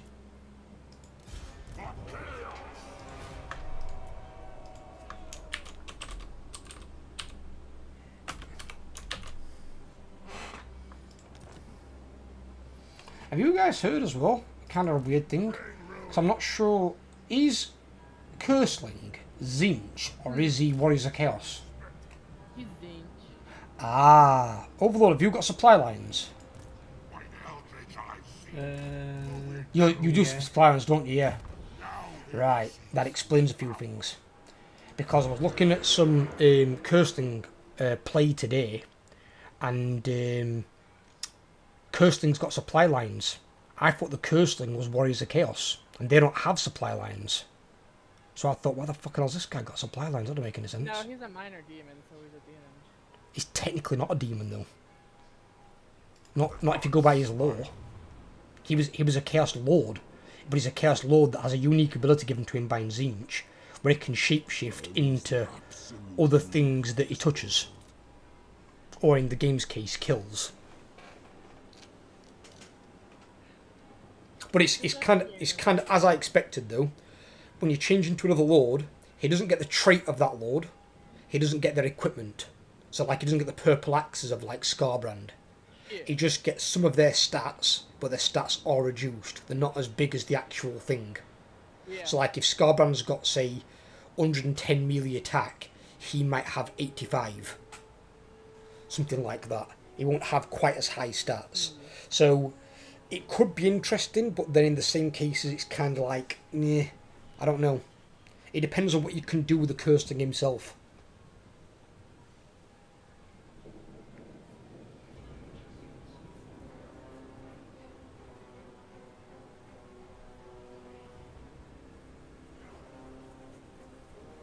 But apparently it's really hard for you to be wiped out as the Curseling. Some have said it's even impossible for you to lose a campaign. Because if you've got your symbiotic encampments under cities, as long as those cities aren't all destroyed, you can re-recruit armies from those cities or towns. So it's almost impossible to wipe you out.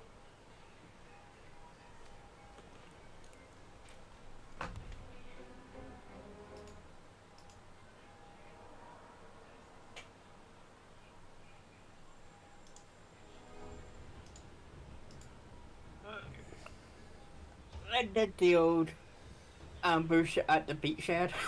Hmm? Did the old ambush at the beachhead. The old ambush at the beachhead? What? The old ambush at the beachhead. Oh, right, okay. Basically, I sat in ambush stance at the beach. They you, walked right into me.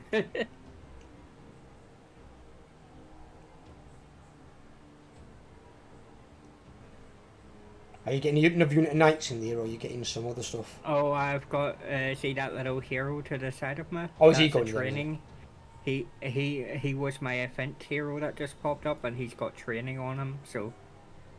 They're worth taking a hero of some kind anyway. Yeah. I think you can take 2 heroes in there, because you can take that guy, and you can take either the Exalted Champion or the Cultist. So I'm pretty sure you get Exalted Champions as well. Yep. Because I get Exalted Champions with Nurgle.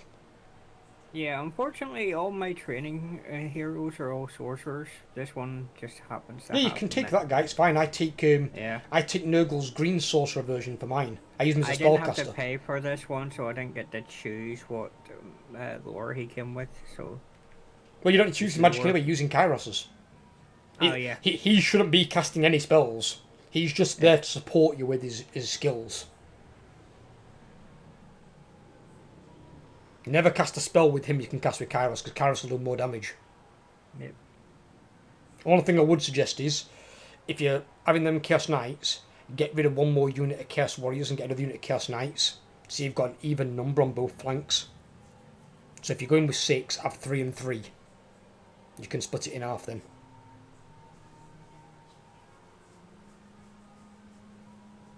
You don't need that many normal Chaos Warriors with shields anyway, because they're not really going to do a massive amount in all honesty. They're just going to soak up punishment while your halberdiers going and mop up. I just feel sad that not every alignment has great weapons. Yeah, but after looking at what they've done with the new patch, where they're bringing in like a new lord with Cathay, it makes me think they're waiting for certain legendary lords to bring them in. So, like example, Nurgle has got great weapons, but he hasn't got halberds or dual weapons. So I think eventually they're all going to have them. They're just going to bring them in with certain Nurgle lords. Because you're going to get at least 2 or 3 more lords for each Chaos God. I find it weird because Khorne, they have Chaos Warriors with halberds, but no chosen halberds. Yeah, that's what I mean. That's what I mean they're waiting for it for. So, like, example, the halberds and great weapons, more than likely, in my opinion, are going to come in with 1 or 2 lords. Either going to be Hargoth the Blooded, or Arbael the Undefeated. They're both Khorne Chaos Lords. Arbael rides a giant flesh hound for a mount. He's pretty much immune to magic. Mm-hmm. He's got like 70% spell resistance. It'd be like Morgor against missiles, but against magic. Yeah. He just won't give a fuck about spells. You save at the start of this turn as well. I'll save it.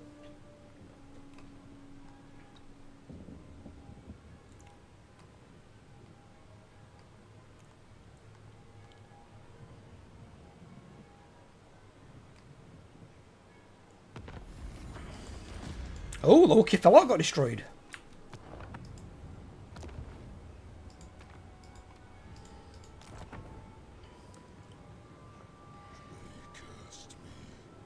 Indeed he did.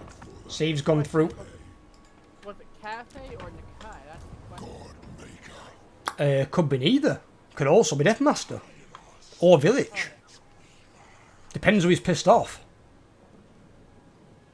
Well, Cafe's still around because the Northern Province is the Western Province. I foresee destruction. Well, I can see Village's starting area on the map. The red portion. I find this weird. No, they changed. Fuck me. Oh no. One turn and they changed it. It was the northern provinces that killed him. Right. They're changing some of Overlord's abilities, aren't they? You know, the more useless ones. They're changing them for We shall weave the the changing of the ways. What question? You said something about having an even number of... Well, you know your Chaos Knights? Yeah. When I looked at your army, I saw 5. So if you're going to go for flanks, try and keep your numbers on an even number. So you've got the same number on both. Because if you've got, say, 2 on one flank and 3 on the other, and they put more cavalry on one side, you've only got 2 units. You don't need that many normal Chaos Warriors. So that rank 6 unit of Chaos Warriors, I'd get rid of them and put another unit of Knights in. Yeah. And then you're probably going to need to get rid of another unit of Chaos Warriors at some point anyway for another hero. Because you should have another hero in there that you could potentially recruit. When it's available, that is. Yours is more about the halberds, because your halberds are on the piercing.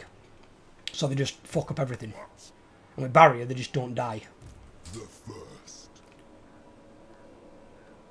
I mean, put it this way. When you won't see it until, like, next Tuesday, I don't think. But I did a recording today, which is going up next Tuesday, and I fought a battle with a injured Kugaf army against a garrison of High Elves. The garrison weren't going to win, but in the auto-resolve it said I'd lose 2 units. At the end of the fight, how many entities do you think I lost? None. You're going none. What about you, Overlord? My eldritch 2 winds, possibly? yes. To be fair, you're both either side. I lost 1. I lost 1 single Chaos Warrior. Not a unit, just 1 guy. And he had 5 range units firing at me. If your missiles are on the piercing against Chaos Warriors, even normal Chaos Warriors, which is what they were, they do fucking nothing.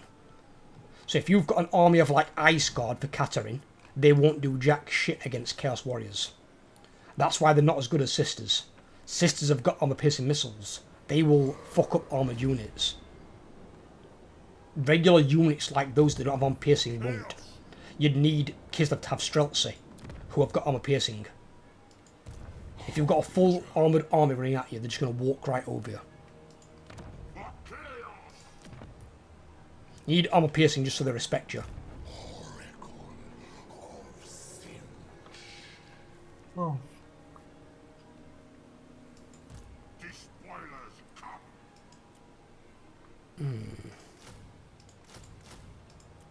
Let us corrupt Darius. Ready.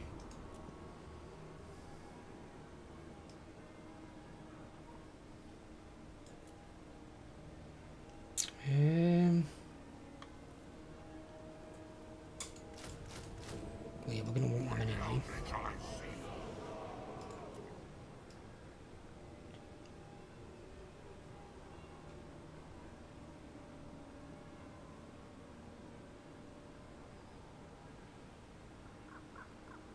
The exotic champion in there.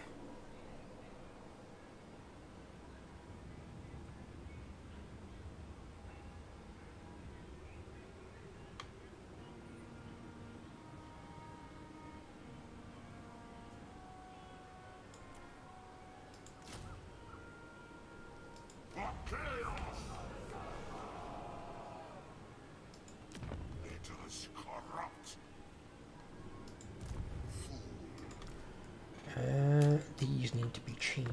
2 Gropins. You need a boon? Draw that hands.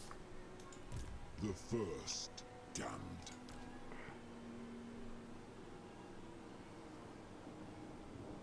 Think about that. Shadows, I shall be. We've got regen. Got frenzy from there. That gives us barrier. That gives us human psychology. That gives us soul hunters. That gives them fear. That gives them perfect vigor. Then we've got hellblades up there. Right, okay. Need to get that first though.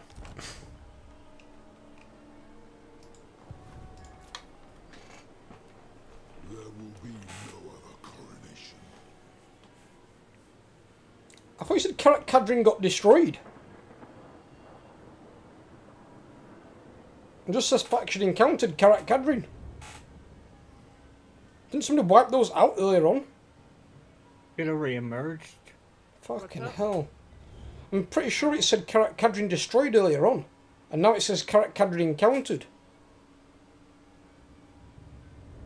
So they must have had a rebellion somewhere and they've taken a city back. Or something, or a town.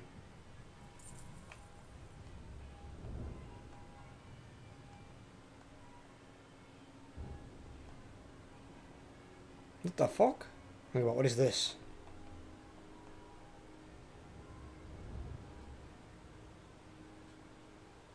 I think Octiotl's had a rebellion. Has he? Yeah, because there's a corn demon has spawned down here. Oh.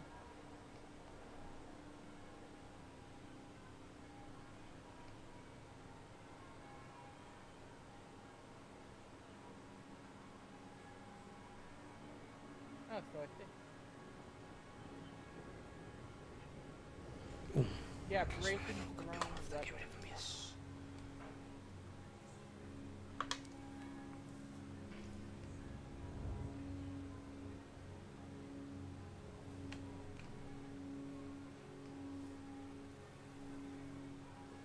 Look at Techley stood back there.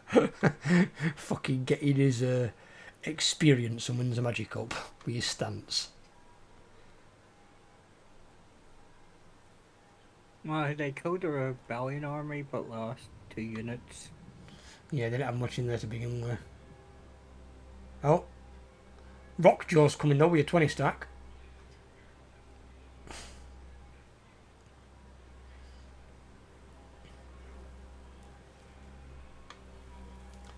Let them come. Let the bodies hit the floor. The bodies hit the Bodies floor. at the floor. Beats on wife horse. Some call me the Oh Dark shit. Master. What the fuck? The Lines, no. I don't understand why when he's weak he wants military alliance. How is that going to help him? How is us having that going to possibly help him all the way up there? I don't know. Or you can declare on a bunch of people and screw us over. Well, yeah, but that don't help us, does it? I'll be like, here you go, Spectre. I'll declare one of the most powerful faction in the game, within suddenly being overloaded like, oh, we're okay, and then 8 armies come out of the fog of war, and we're like, what the fuck is this? I'm already at war with the most powerful faction in the game now. Yeah, but you're beastmen, you thrive on it, as I said. The only thing they can really see of yours is your herdstones. So if you can't defend your herdstone, you can just take off in your hidden encampment. It is really hard for them to pop you out your hidden encampment, and even then, if they pop you out of the hidden encampment, they've got to be able to attack you that turn. Because on your turn, you can just run away and re-engage your hidden encampment again.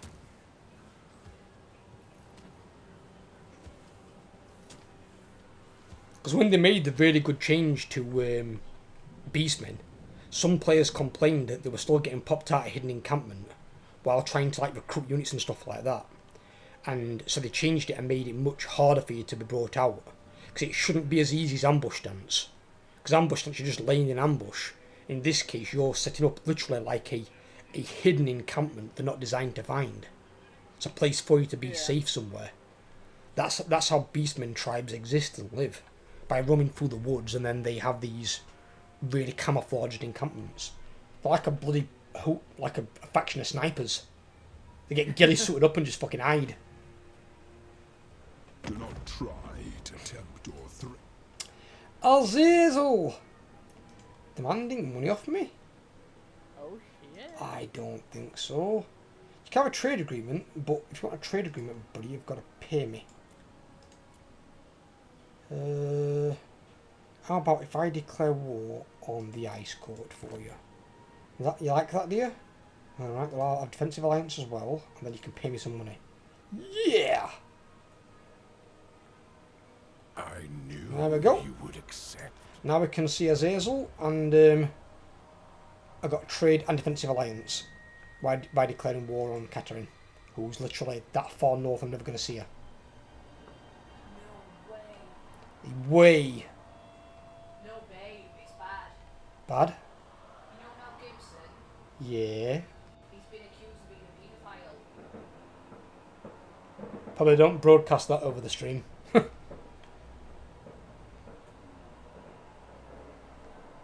But being accused is the substance behind that. Because accusations are accusations for a reason. Apparently, Mark Wahlberg has formed a group where he's hunting down the elitists in this basically this big Hollywood paedophile ring. And apparently, You mean this thing that Opera's attached to for the slavery of kids and shit? yeah, now Mark Wahlberg is going to Hollywood elites and discussing with them this ring, and he's gone to Mel Gibson, and because of the conversations that he had, he's now being accused of being You play in the dark. ring. Yeah, but surely that don't make any sense. He's not going to rat himself out, is he? No, but again, it's all accusations. We I'm don't going to the exactly bathroom, know right back. what's happening. You don't think he's ratting himself out knowing full well what's happening? I think Mark Wahlberg's going under there, going to these people under the pretext of having just normal conversations and then bringing it into conversation, and then the basically walking himself into the trap. So apparently Mel Gibson is now being accused. Now they need to gather evidence. I'm going to say until they've got evidence, they ain't got shit. And anyone can accuse anyone of anything. It don't mean it's true unless they've actually... If he gets facts for it, different story. But he needs ironclad facts to accuse someone of that. So into it, but then it's just showing you literally anyone you can see on the big screen can't fully trust them, especially if they come out of Hollywood. Well, Hollywood's been steeped in controversy for fucking years. I mean, what I said to you about the Scream 3 movie. Now, that was just in the movie, but that was about what happened to Maureen Prescott, Sydney's mum, and how she got her parts as an actress. The things that she had to do with men to get them. That kind of shit actually happened in Hollywood back in like the 60s, 70s. And apparently it still happens today, it's just less prevalent. But no doubt about that. That's something been going on for a long time. It's people in power abusing the power. You've had male and female producers and directors do it where they've used their power and position to offer someone a part if they give them what they want.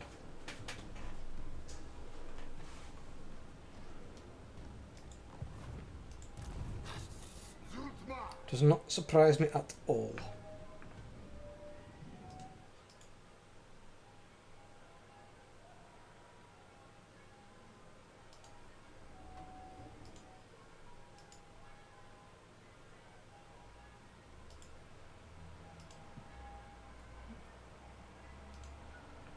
I mean, I kind of wish it wouldn't be a thing, but you know, unfortunately, it is what it is. I mean, as well, are you there, Jamie? I know he's at the toilet. I'm right here. Oh, you're back now. Have you heard about that thing with Oprah? No. Oprah Winfrey, where she's been accused of Oprah, sorry, of being included in some like child sex trafficking ring or something. I've heard nothing about that over here now. Yeah, I got told about it by one of my friends. I had to look into it to find out if there was any truth behind it. Turns out there is. And there's a lot of big, like, Hollywood elites having, like, shows and films and TV shows cancelled. If you think that's bad, did you hear what happened? Hawaii wildfires, Oprah Winfrey and her camera crew turned away from a shelter for survivors. The what? During the Hawaii wildfires, apparently her and her camera crew were turned away from a shelter for survivors. Because of what she's done with this child sex ring. Yeah. And don't blame me. I done the same thing to him.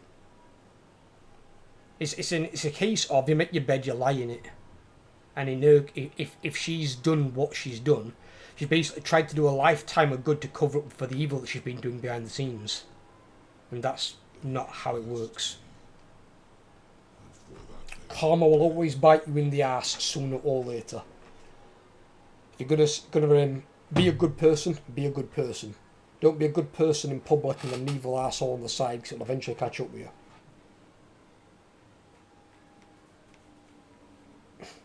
And when it does, it'll be the shitstorm of all time. Just waiting on you, Jimmy. Oh, get ambushed, you Tomb King motherfucker. Tomb King motherfucker. Is he in your territory? Yeah. Yeah.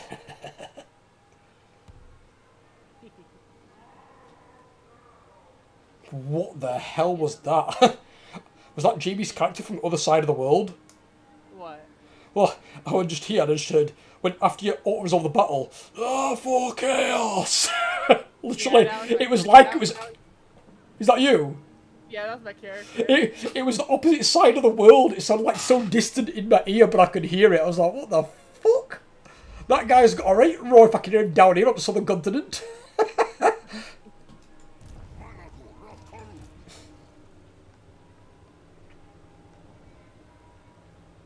to be leveled. 6 more turns. Oh, you've not got a spellcaster though in your second army, Jamie. You've not got a spellcaster though in your second army. No, I don't. You should have recruited him as your lord. That's what I've got to do with my armies. Oh, I had this beast lord for a while. And having magic is important. You know how much damage magic can do. Especially Law of Shadow. That's gonna be my third arc.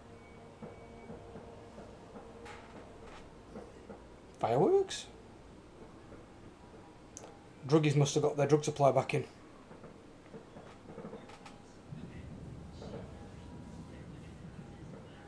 I bet that's really awkward for them, isn't it, in October, November, Ella?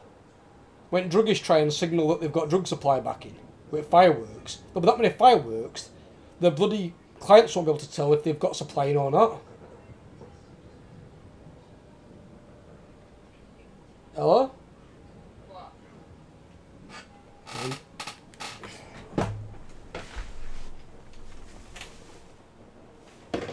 Making sure there's no cat. No, I said we've got fireworks going off. If that's how druggies signal their clients, we've got supply back in. In October, November, when there's fireworks going off all the time, how are they going to tell? I think what they do, I think it's actually a thing. In October, they try to do it in a noise. Oh, so what's up with Jimmy? They try to. I think their clientele that are on drugs are going to know that. Apparently they try to. Well, there's either that or in October they switch to putting shoelaces on posts in different colours. So like what they do, I don't know if it's actually a thing, but there's different things, right? Because back in Bolton, where I grew up down there, October, November time, obviously when there's fireworks going off, they used to put shoelaces on the posts, but they used to colour code them. Used to literally like put like a bit like ink on them, something like a stripe or whatever. Spray paint it or something. Yeah, something like that. Apparently it's colour coded to the drug dealer itself. So the drug dealer sends out an emoji to clients where it's like a green box or a red box or a blue or whatever, and it's basically saying this is what this is, but they don't go into detail about it. They just send that thing, and then when they say, obviously when it's ready, they'll put a shoelace out on the posts, and then that signals to clients that they're going to get the thing. I think my girlfriend Ella knows too much about the drug underworld. No. She knows too much about the druggies. No, I don't. She gets high on her own supply. Do it now. But our supply is legal drugs. We take aspirins, paracetamols. I feel sorry for people in California at present. What, for the hurricane? Yeah. Yeah. we were talking about it earlier. It's the first hurricane they've... I just realised what they called it, which is quite funny. Betty. Hillary. Oh, is it? Oh, we got to talk about what the day. It was probably Storm of the Storm Betty. Yeah, The hurricane's Hillary. Tropical storm Hillary. Hillary Clinton. Oh my god. Hillary has since been downgraded to a post-tropical cyclone and now is heading north. It was Category 4, and then it got downgraded to Category 3. But it's going to dump a year's worth of rain in about 3 days. So there's going to be a lot of flooding. Earlier today, a 5.1 magnitude earthquake struck the region as well. Yeah, but 5.1 is nothing. Bear in mind the Richter scale goes up to 10. Yeah, it's still halfway through there while you're having a storm at the same time. It's kind of a... Yeah, but see, the thing is, California always gets earthquakes. It's never had a hurricane in its existence. That's the first hurricane ever recorded in California. You want to know the scary thing though, Spectre? What's that? Of where I used to live? Was it like Ella in Bolton-on-Doon with drug dealers who putting things on lampposts? No, frickin' if we got a bad enough earthquake, the entire city would have been destroyed. What do you mean? Because frickin' the entire city is on a fault line. Yeah, same as California, innit? And frickin' if we got a bad enough earthquake, and we got so much water, we got the Mississippi River, the entire city would fall into the Mississippi River and be destroyed. Would the entire city fit in the river? Yeah. The entire city would fall and just be destroyed.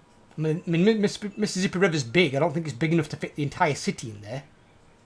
I think it'd create a dam. The entire city won't go in there, but frickin' the entire city will be destroyed if we get bad enough. That's what earthquakes and tsunamis and hurricanes do. They are city destroying natural effects. Yep, I mean, you do live really close to the Ring of Fire. Oh, I don't live there anymore. I lived there like a couple of years ago. I have that every time I have a curry. I was waiting for someone to say that. In the morning when I'm having that fiery turd, I'm having splash water on my arse, all the steam coming off. I don't live by an area that gets earthquakes. It was on about because Jamie's just said today, not only have they got that Category 3 hurricane that's landed in California, the first ever, they've also had a 5.1 magnitude earthquake. So they've had that on top. Where Jamie used to live, if they'd have had an earthquake on the main city, the entire city would have collapsed into the Mississippi River. Oh my god. Because it's on a fault line.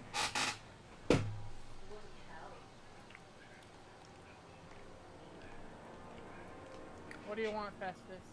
Share. Should not build one cities upon fault lines.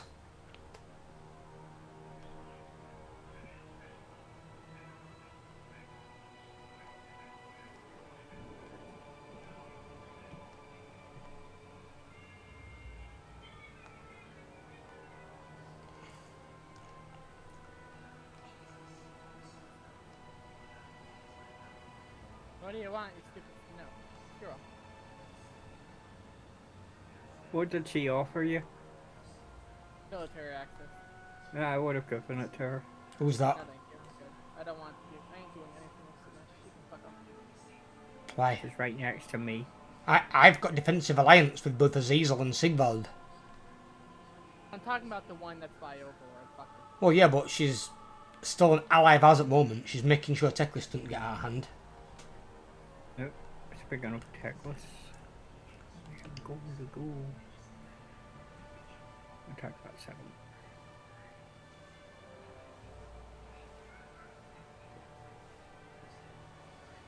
Overlord, you get a save at start of turn. Oh! Ooh. The Demon Prince got destroyed. As well as those Nurgle guys near you, Overlord. Indeed.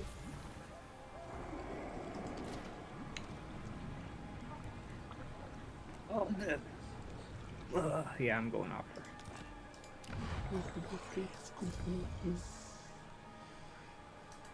Onward to destruction! What is thy will? Let's be about this! God Maker. Do not stop. Spec, just a heads up, my hero over by you got wounded. Oh.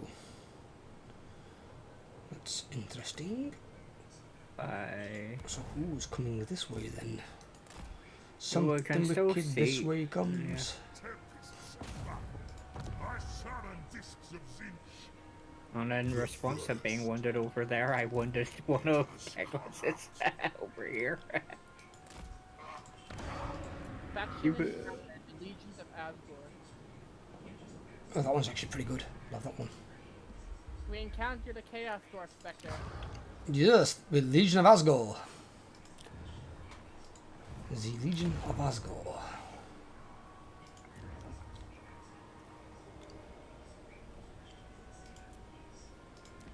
The gods of chaos. Or at least I've got some walls built on those settlements over there by you. I still find it weird how a Chaos Sorcerer can get the Burning Body skill trait when that's designed literally for Khorne, who don't use mages of any kind, other than to like use the skulls as drinking cups.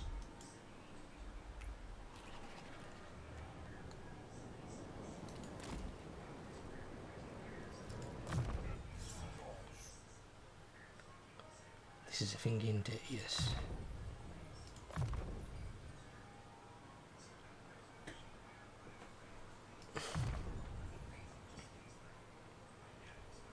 For chaos. Tribesmen, gather. Right, he's going to make his way down.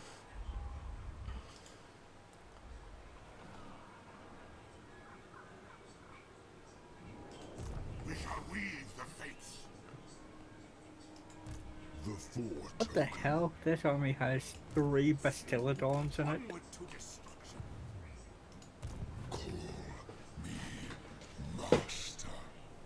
Three That shows you Bastillons, how, eh?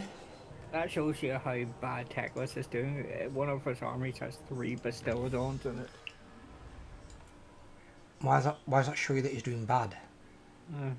But she's having to borrow stuff off Alex. No, they don't borrow stuff off allies, they just do it because of the bloody outpost system. So because they can recruit them, they just do it, whether it's good for their army or not. That's why, I'll be honest, it's the main reason I don't recruit outpost units, because your red tree that your lord's got can't buff those units. So those units are literally bare bones. They get none of their tech tree upgrades, none of their red skill tree upgrades, they get nothing. So there's nothing you can do to make those units any better. So unless they're really, really, really good at their base level, there's no point taking them. Are you ready for your daily fact of the day, Spectre? Daily fact of the day, what have we got? Hit me. The strongest earthquake in U.S. history was in Alaska, and it was a 9.2. Yes. Which is strange to me, because that's the strongest in US history, but the Richter scale, designed by the scientist Richter, goes up to 10. So why does it go up to 10 if there's never been a 10 magnitude earthquake? The biggest earthquake in the United Kingdom, however, was a 6.1 in 1931. I wasn't alive. Yep, no, was I? It was called the Dodger Bank earthquake. The what? The Dodger Bank earthquake. And who dodged it? And how? No, it was just that was just the name of it. Is that where it originated, the Dodger Bank? No, I say North Sea. Oh, so it wasn't a land-based one, it was in the ocean. Yep. The land-based ones are usually worse. And Apart from the ocean ones can spawn tsunamis. Yeah. the strongest earthquake ever recorded in world history was 9.5 in 1960. That's the strongest ever recorded when we could record them. So unless there's been a bigger one in pre-recorded history, I'm surprised the scale goes up to 10. Maybe it's just like leaving room for, like, you know, an extra large earthquake. Oh, yeah. I mean, I remember that earthquake you just mentioned, the one in Alaska. That was felt 12,000 miles away in Japan or something. I remember reading a documentary about it. So something that could be felt on the other side of the planet, it was that strong. So that's ridiculous. So the one in England in the North Sea, about 60 miles off the Yorkshire coastline, shook so much that the head of a The Dr. Crippen waxwork in Madame Tussauds in London's head fell off. To be fair, that'd be fucking funny to see. The even funnier part is Dr. Crippen is an American homeopath of ear and eye specialist medicine. See, that would have been good. That earthquake had taste. He knew what he wanted to target. It wasn't about the people. It was about that wax dummy. It's like, I'm gonna get that fucker.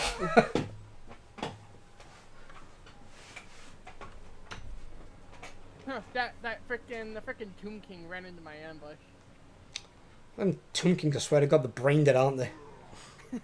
They don't even have a brain. Technically you are correct.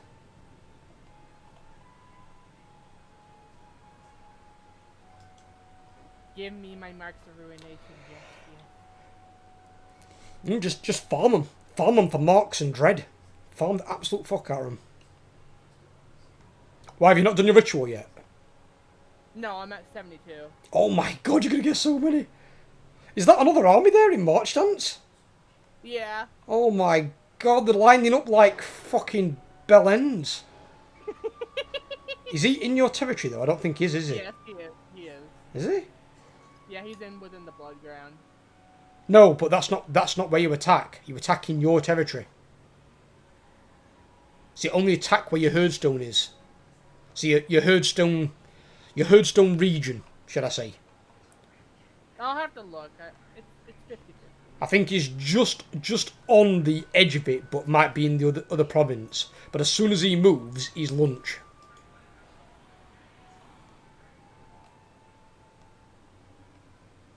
Oh, I'm looking at all these spicy Kairos armies. What is Scarbrand doing with an army that small? What is he doing? Scarbrand, recruit troops for Christ. You can recruit globally. You get 35% reduced cost for recruiting globally. Why aren't you recruiting anything? That's what annoys me with Scarbrand. And even Belakor does it when he's being played by the AI. They run around with armies and they don't recruit new units. And it's like, what are they doing?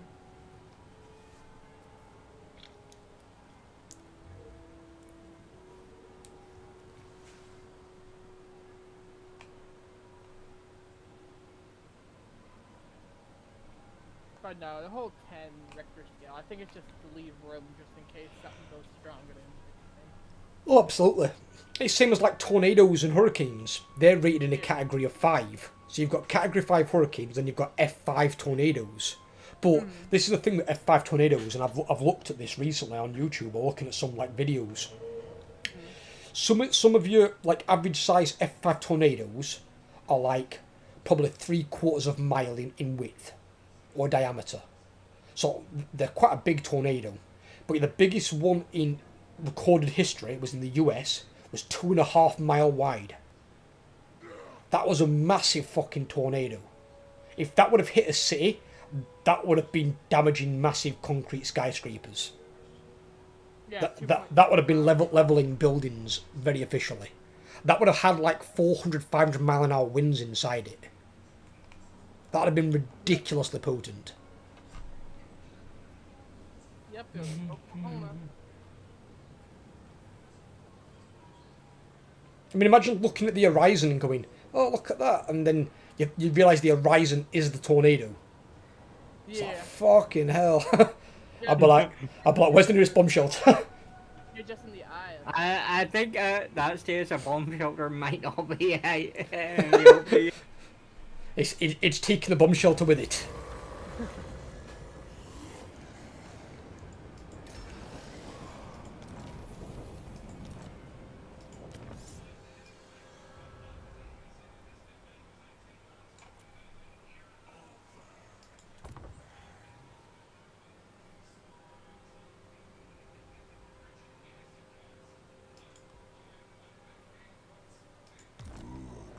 Dang it, yeah, you're right, it's not in the freaking thing. But it's one of the feet are basically. You what? Follow Hogel's One will. of the feet of the Venture freaking forth. Tomb King's mount is in my thing. That's cool. Lurk in the shallows. Yeah, that's the part you've kind of gotten wrong.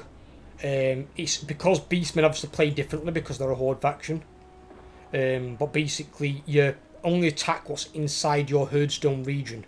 That's why I've said you could make 2 herdstones if need be, like somewhere else. Because then anything that enters that herdstone region, you can also attack them there. But you're not supposed to go around attacking your blood ground. But because we got it wrong this time, we'll just let it go. Because it's not how you're supposed to do it. It's supposed to make it a lot harder. So if you can attack your blood ground, it's the same as a normal Beastman playthrough. You're just not really expanding at all. But we know for next time. We know for next time. But then again, saying that, the 100 turn head starts, if we're going to do one of those, we need to do it right after a patch has come out, so we've got plenty of time to complete the campaign.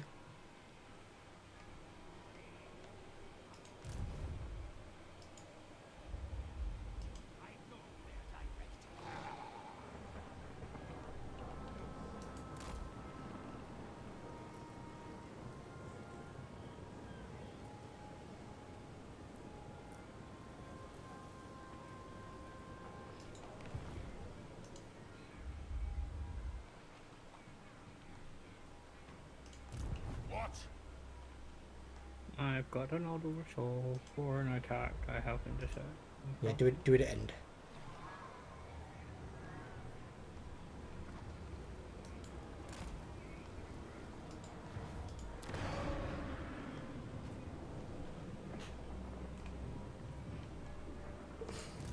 You need a boon?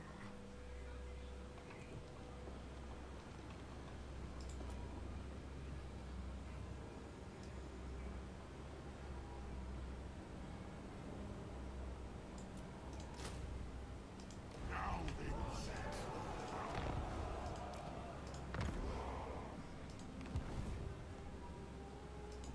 I foresee destruction. There we go.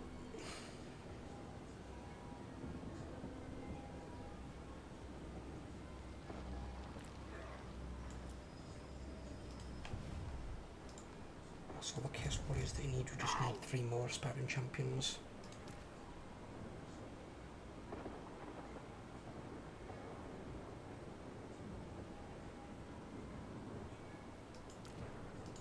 God Maker.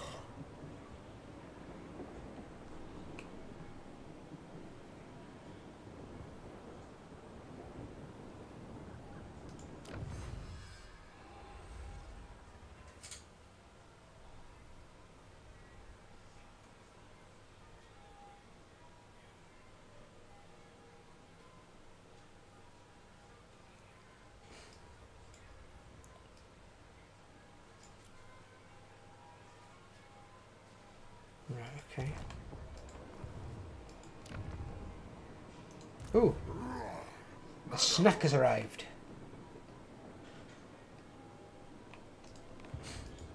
The first. Well, I'll tell you one thing. Oxyotl, when you can farm him, he does keep sending you quite a nice supply of experience. Despoilers come.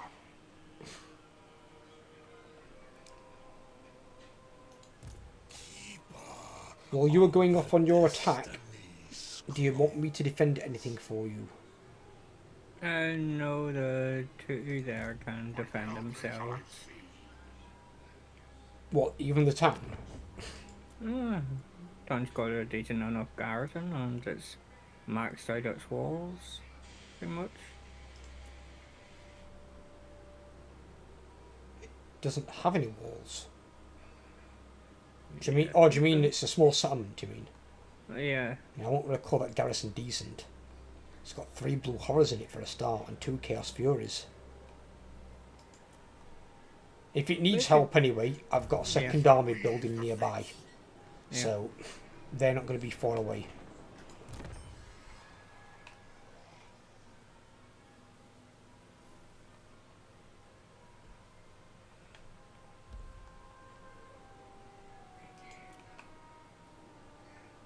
Did someone get annihilated?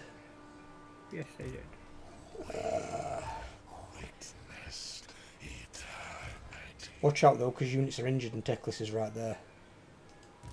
Ludicrous. Yeah, they fully replenished out in 1 turn, and I halted Teclis before I did the attack because I knew he was there, Right. so it means he can't attack this turn. Well, you're assuming he can't. Don't forget we tried it once before and somebody moved.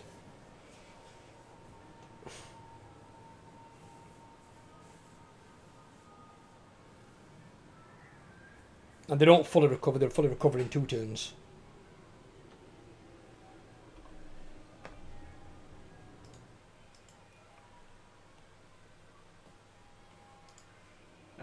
First 2 parts of my red tree done.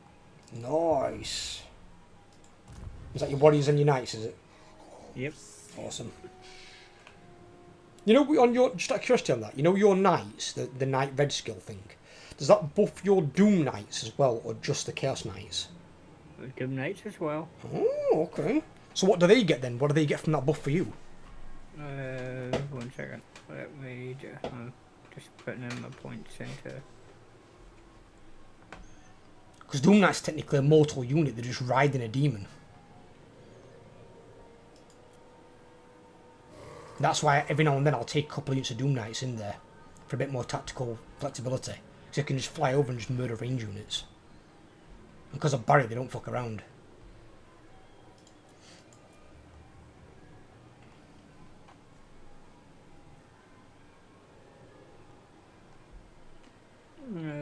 Doom Knights. They both get the same upgrades, I just don't know what they Yeah.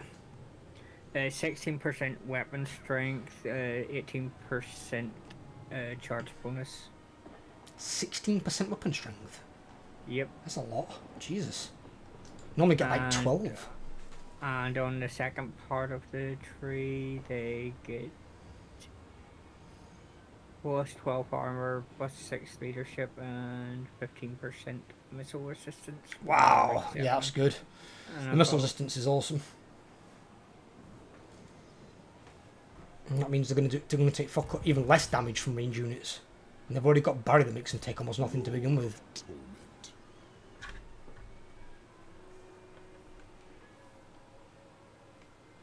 Yeah, I think a couple of units of Doom Knights and they'd be quite nice. Take out some more regular Chaos Warriors, put 2 of those in. Because I think they have halberds, I think. Doom Knights. Fairly certain they have halberds. I won't be able to do anything for a few turns until I get my region rebuilt. It's fine. Well, you've got to make sure you take out tech list first. Yep.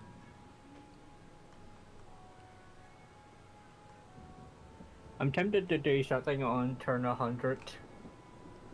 They're changing that, aren't they, as well? You know, you're changing of the ways for your movement.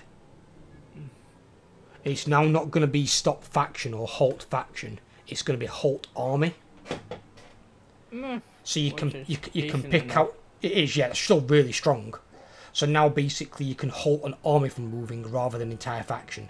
Because halting an entire faction is broken as hell. Because if someone's got like, say, 8-9 armies and you use that one ability, none of them can move for an entire turn. It's really, really harsh. When it happened to me, I was like, why can't I move? And then I realised what had happened to me when it was Kairos that did it when I was playing Manfred. And none of my armies could attack. And if he does that to you when your armies are trying to retreat from an enemy, you're boned. If they attack you, you can't even retreat as an option. It stops all movement. So you're proper fucked. Oh. What the hell is this? Alright, okay. Yep. He walked into my ambush? Yep. And my garrison help. Oh, you get garrisons as well. Alright, well. Bye-bye, Rockjaw. Go to your lizard man gods. And level up my garrison. Ooh, I'll take more money on souls. The giant seems to take a lot of fucking damage from that for some reason. Probably because he's got low armour. I shall also take money.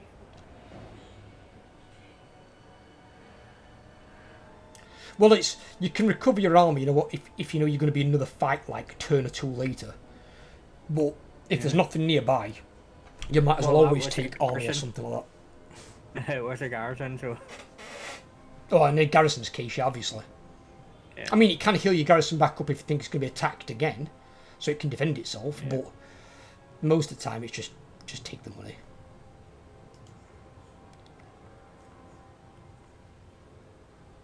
My giant lost like 90% of his health in auto resolve. It's like well weird. Damn. I think it's because he's got the lowest armor in the army, and the less armor a unit's got, the more damage they take in the auto resolve.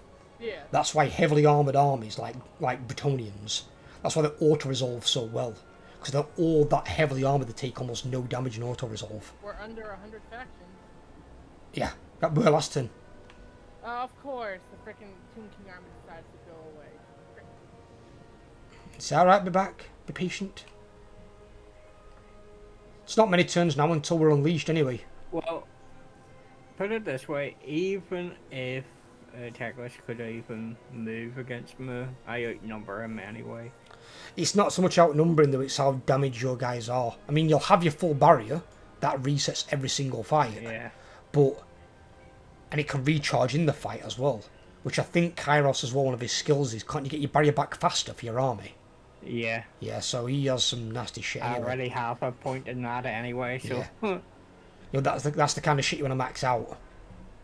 It's a single point anyway.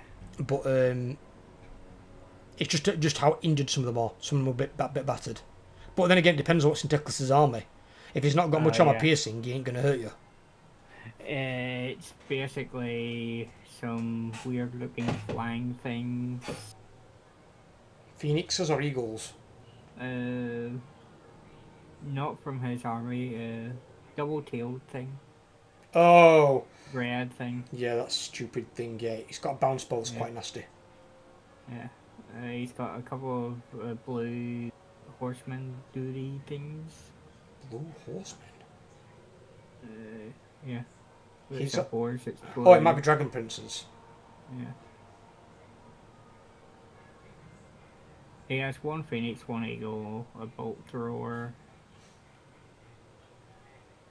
See, bolt throw is a cause for concern because it's artillery. Artillery always is.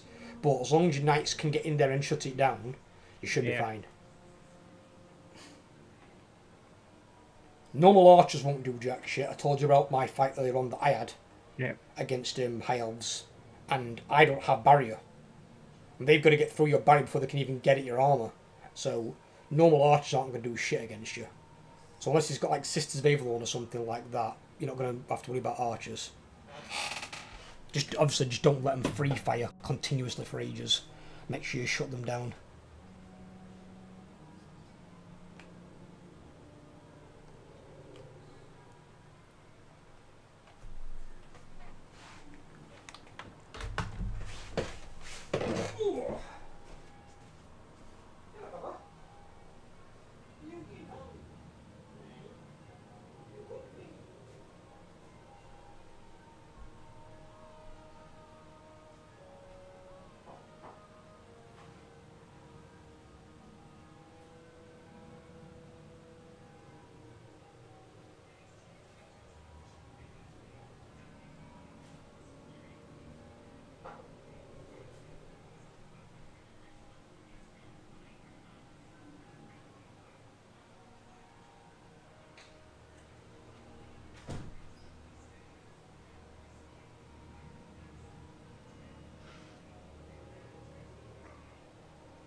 Ooh!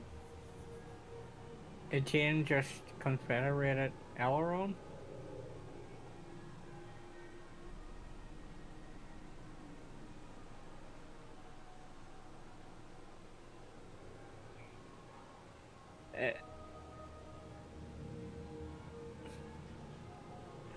Spectre. Oh, he's not here. No, Carica Jordan's still very much alive. They still have the starting problem. More.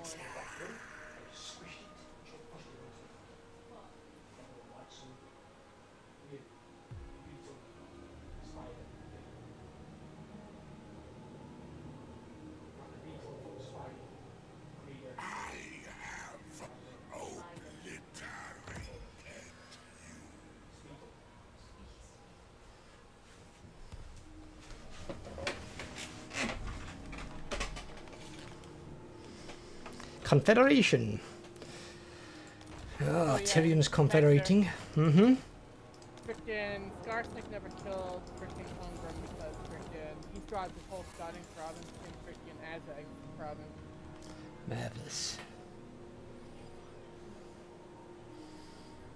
No, I don't think it was Skarsnik. That was in my campaign.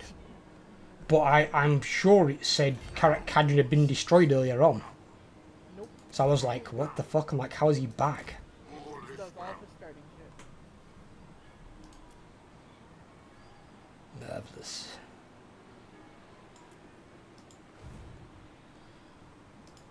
The first demon prince. Right.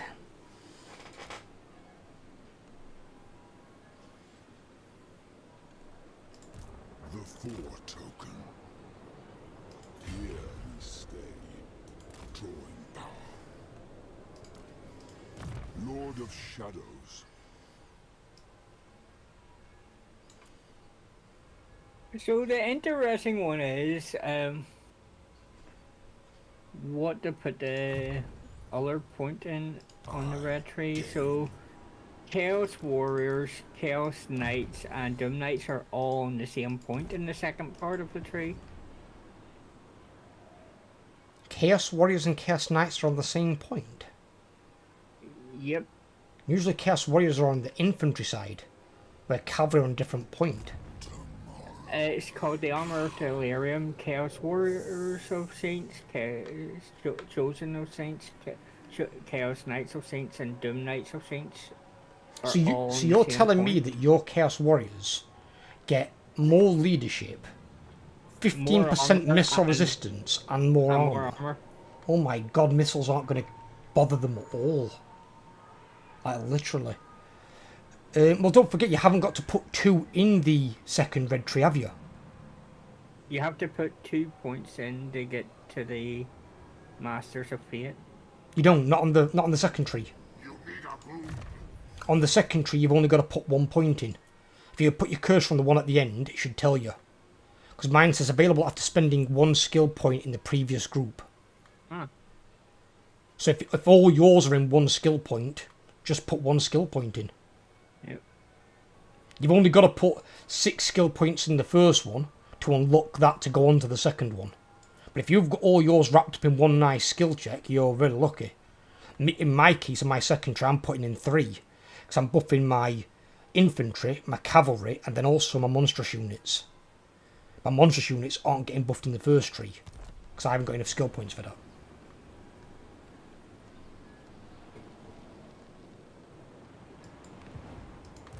The Dark Master.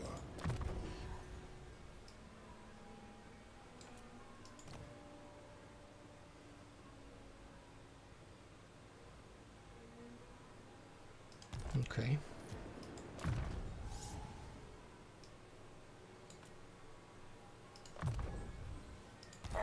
Unless there's something else you're going to take in your army that you want to buff with that second point, that's up to you though.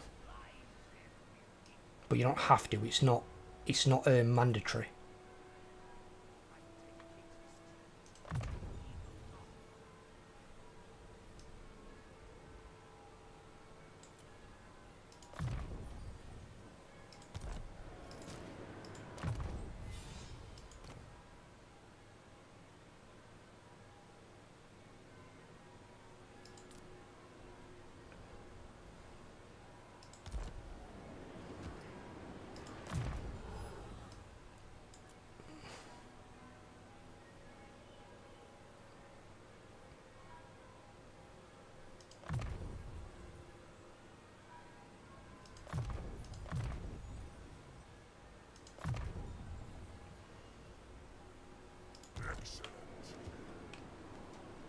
Actually, switch to that.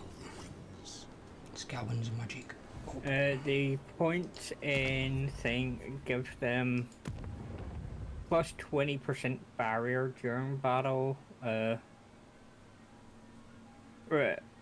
plus 25% refreshment rate, and minus 25% delay on replenishment. what's that? The points in Kairos' thing that affect barrier. In characters, things that affect barrier. What do you mean? Kairos, the skill points that affect barrier. Oh yeah, it's in the really armory. good. They're really good for Yeah. you get your barrier back faster. I think it makes your barrier After, stronger. Not as long a delay in starting to get it back either. Yeah, Uh, it's really really good. And since you've got an army that's not like horrors and stuff that are quite weak, and demons that have got low leadership that can break, your guys are gonna have high leadership, barrier, high armor, and then get their barrier back faster if they're not getting damaged too much or for a long time. They're gonna be a menace to get rid of. It's not an army I would ever want to fight, because it means all your halberdiers are anti-large and all your cavalry is anti-infantry. You've got best of both worlds. And trying to get through the barrier and then throw the armor and melee defense, fuck that. I mean, that's the equivalent to me of fighting an army of fucking Ironbreakers. But worse, because Ironbreakers won't have fast cavalry that can take out artillery units. It's a nightmare army.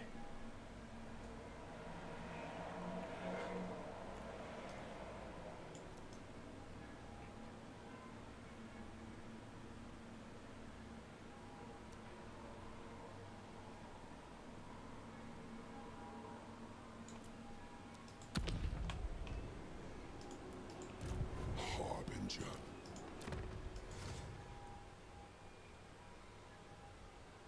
so I got back my 2 settlements. Very nice. Holy shit.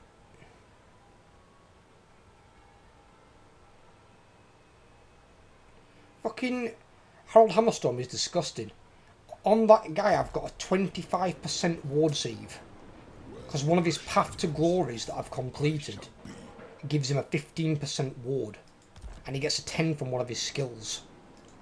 And that's not including his 2 purple items that just make him dangerous as fuck as well. I mean, he should be strong because technically he should be a legendary lord and not a legendary hero, but my god.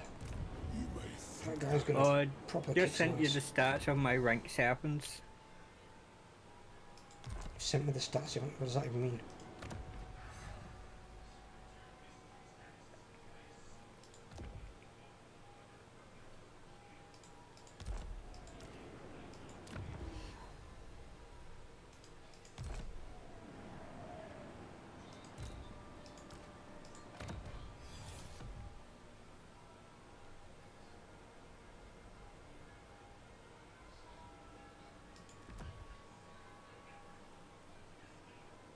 By Eldritch I see. The first demon prince.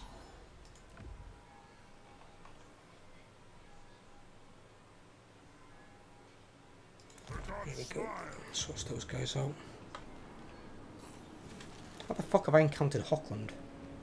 This body.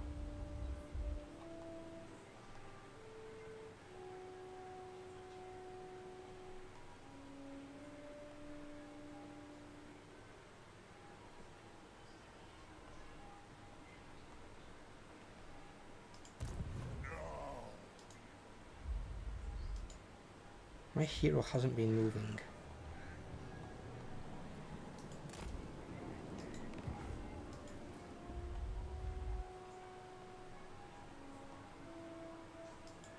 Now is our time.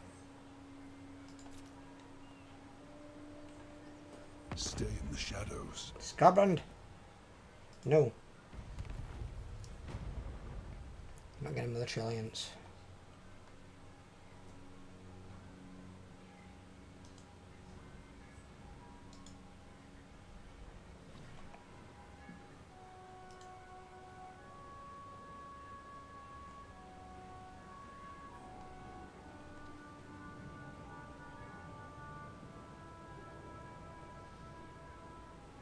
Oh, Spectre. Want to see someone who's got, well, they must have rolled really high on their luck check. So the fires in Maui this year, this guy's house, literally untouched. Look at everything round it. Oh my god. I bet he's like, all my looks come at once. I bet everyone else around hates him. Yeah, I bet, and his car's parked there perfectly fine. I bet they'll be putting windows through. How the fuck has it managed to burn everything else and not burn that? I mean, what's he made it out of? He made it out of like flammable, non-flammable materials. Nope, that's a 100-year-old wood house. So it's probably a landmark then as well if it's 100 years old. Or something. Maybe like a museum piece or something. Its owners have been left wondering what the hell spared it. Dude, you showed me these melee attack and defense stats. Bear in mind, they're just Chaos Warriors. What are you going to do when you get chosen? And the stats are going to be like 80, 90 plus.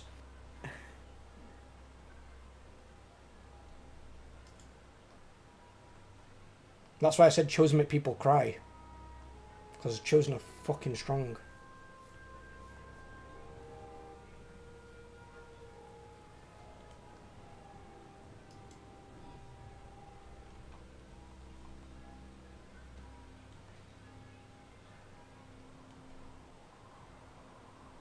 Is that Siggy?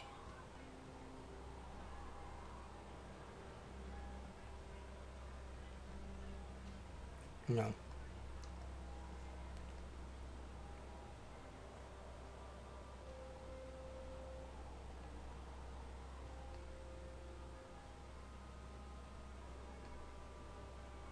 Oh, they've got Forbidden Citadel, the Chaos Dwarves.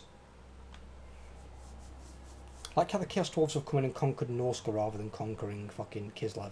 They've taken Prague though. Astrog of Heinheim's taken Prague.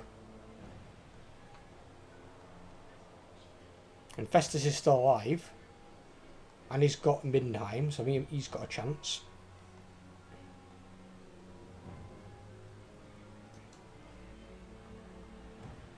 Overlord, you've got something. Yeah, I know.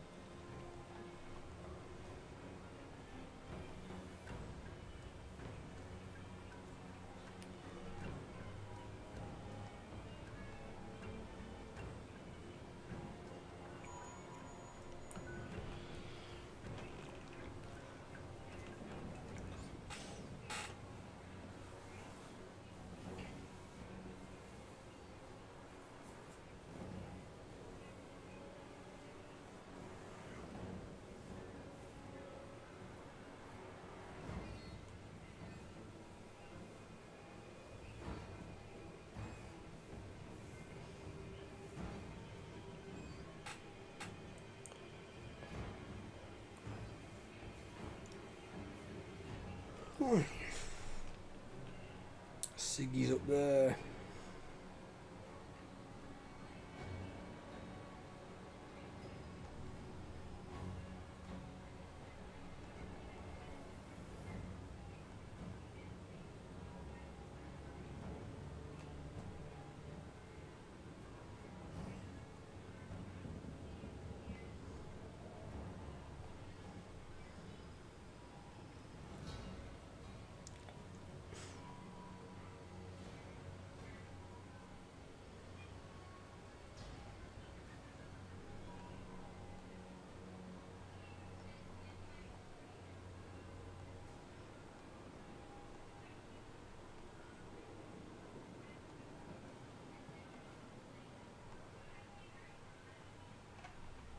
How's that thing? Why is it one of them oracles? You summoned the first prince.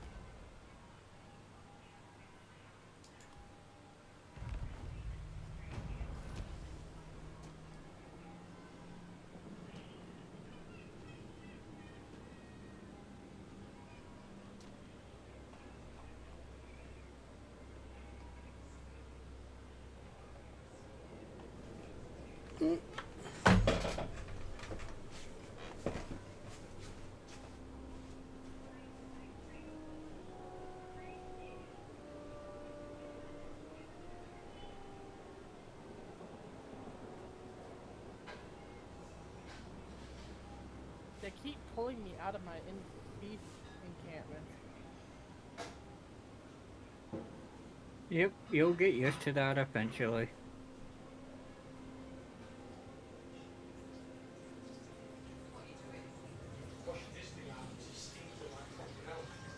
Oh yeah, a new mutated version of COVID. Aren't you on like stream still? Aren't you on stream? Yeah, you get a drink as well. Don't bother with that. Well, it's squid foot into. Can't do much. Got mine twice in.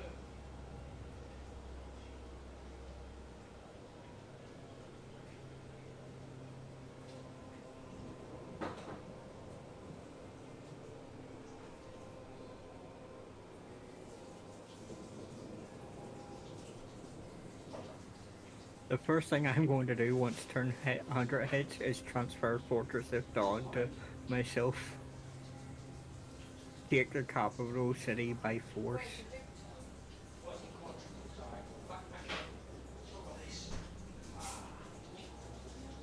And then watch them recruit crop stacks.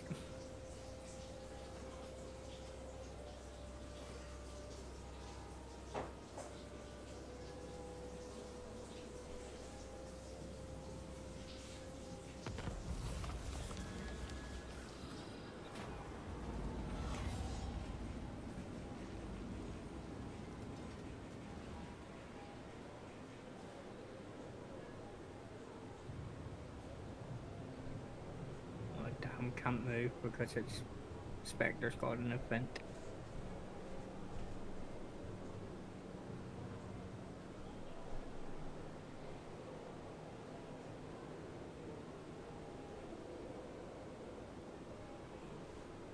So how are you, Jimmy? Oh, I'm doing good. How about you? Oh, quite well. Just prepping for September.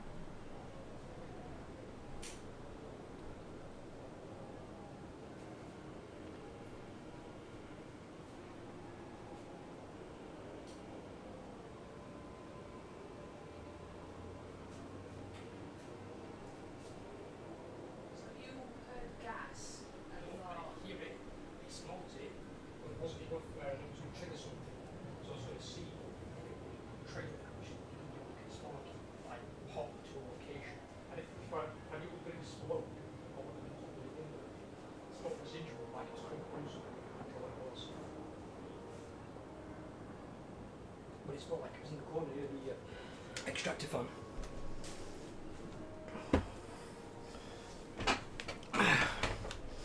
We're at 98, Spectre. What, buddy? We're at turn 98. Hey. Let's go, boys. Oh, And I keep getting, Pirates of Sartosa got destroyed. Yeah, I keep getting pulled out of my thin encampment.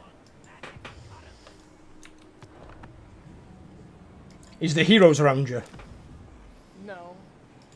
Oh wait, yeah, there is. If there's heroes around you, like not your heroes, and it's not an ally's heroes, then get one of your guys to go and assassinate them. Because they have an increased chance of popping you out of it. Especially if you're in hidden encampment near them.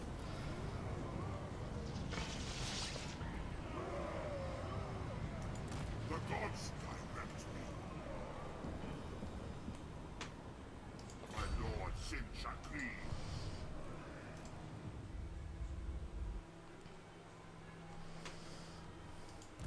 Dominance.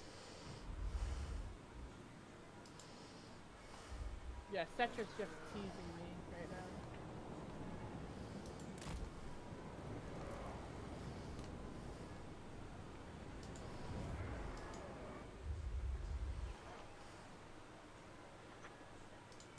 Bring ruin.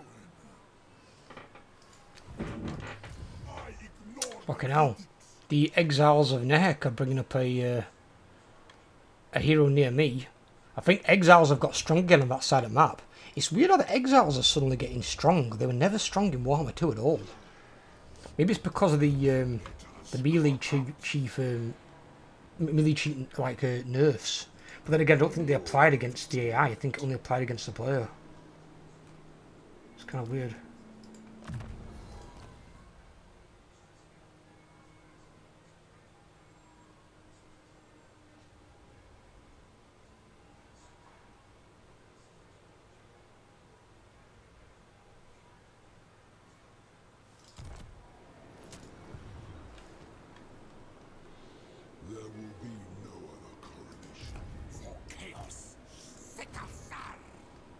Kairos is prepping to go across the water in 2 turns.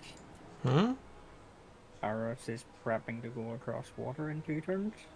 You're gonna go across the water already? In 2 turns.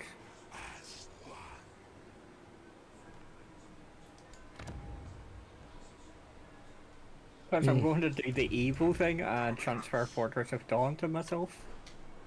I'm not sure if you can. Because isn't that classed as an enemy capital? Transfer settlement. Ah, damn, I can't. Yeah. If you see the little graphical stuff round his banner, compared to like a normal settlement, you can transfer anything apart from a capital. A capital cannot be transferred. So that is their last settlement they would always own. And Fortress of Dawn is where he starts. So like in my case, you could take Demon's Gate off me, but you couldn't take the one in Albion off me, because that's my capital.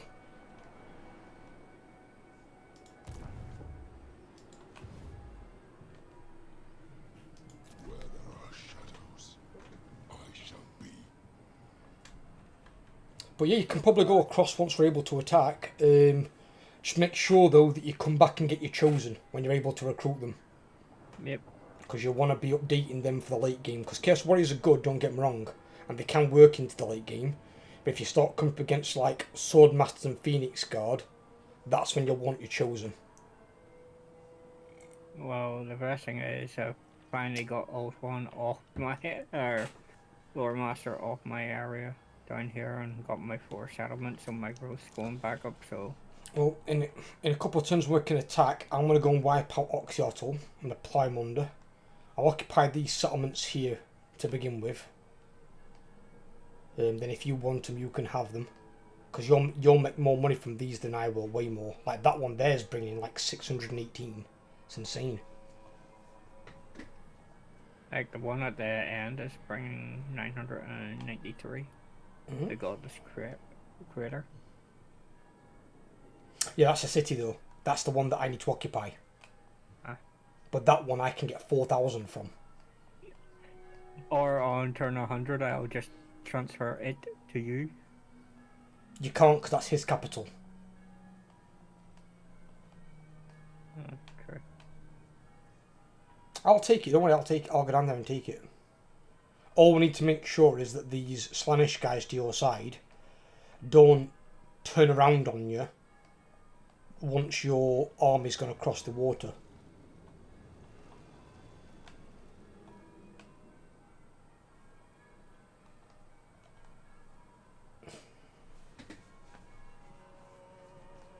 Because that Oakum's Forever Maze is also a dark fortress. If he turns on you, I'm taking that off him. Hi Dexter, how you doing buddy, you alright? Sorry buddy, we're just conversing in what's going on here. The AI is all up our ass at the moment. But then again, when you give them a 100 turn head start, they're going to be. Yeah. Dex, if any of you guys don't know, he's one of my friends from work. He works in a different department to me. He's kind of like an assistant manager, sort of. He's a nice guy. I'm just trying to figure out what the hell's going on just above me. It's just like a clusterfuck of a bunch of different armies. Just above you? What the fuck is this? Is that one of Cetra's guys up there as well? Yeah. Cetra, Krokgar, Beastmen, Skaven, Scarbrand. Is that Imric? And dwarves are over there, oh my god. Yeah, the dwarves are here, yeah. And Imric's got a town or something there. I don't think I've ever seen that many factions in one location.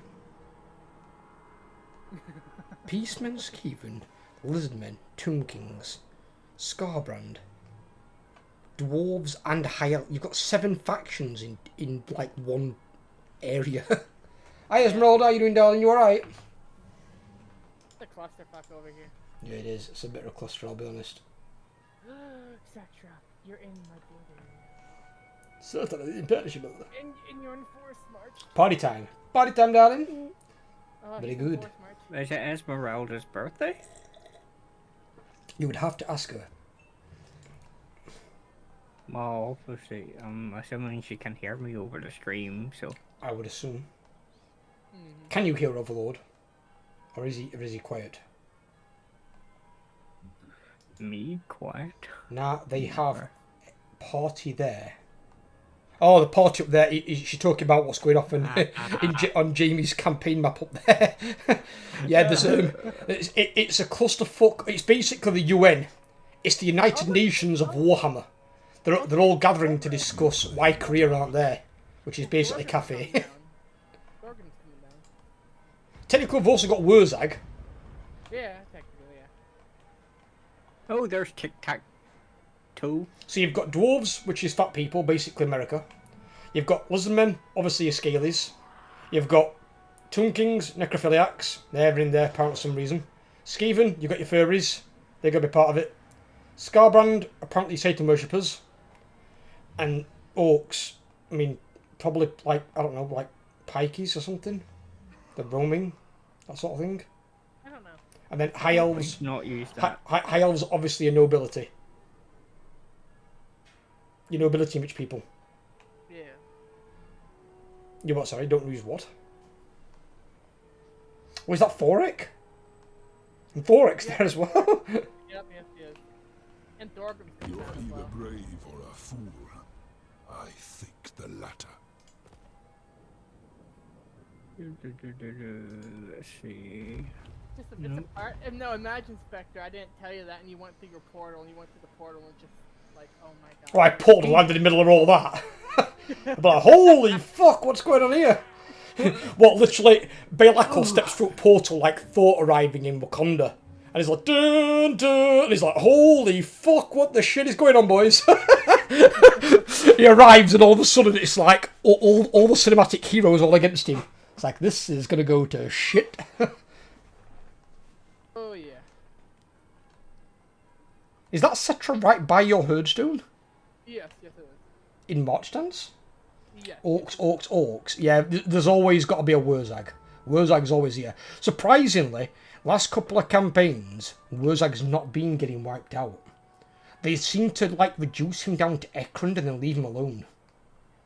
Mm-hmm. And then they make the mistake of coming back. And then, as I told Jamie, he had an army running round with 7 rogue idols in it. And then started smashing up dwarf armies. Warzag has a alliance with me. You got an alliance with Wurzag? Why? Could you give me it? Doesn't mean you got to take it. We're going to be smashing him on the way up. I thought we'd be smashing the dwarves on the way up. We'll be smashing everybody on the way up. We've got high elves, we've got lizardmen on both sides. We've got Thoric Ironbrow. We've got Cult of Sigmar, which is Volkmar. We've got Cetra. We've got more Thoric. We've got more We've got Krakmar. Emmerich as well. Emmerich's further up top though. He's even further away than Wurzag. No, Emmerich's closer. Not in terms of his armies, it won't be. No, because Wurzag's He's got got- Gruntimingle. He's got Crad Tillman, I know what you mean, he's there. He's got like part of his stuff, but he's... Oh my god, Right. fucking... Krotgar's got Desolation and a Gash. Mm-hmm. Oh god, he moved right up there, hasn't he? I wonder how the Chaos Dwarves are faring then.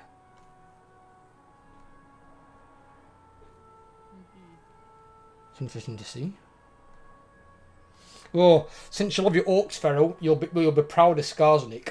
In my Volkmar campaign, we're doing my recording today, which I'll go up on like Monday, I think. Either Monday or Tuesday next week. Skarsnik has wiped out Karak Kadrin, and I think he's wiped out also Thorgrim. So there's him and Azag basically own all the Middle Mountains. So you've got one orc and one gobble and basically just battering people.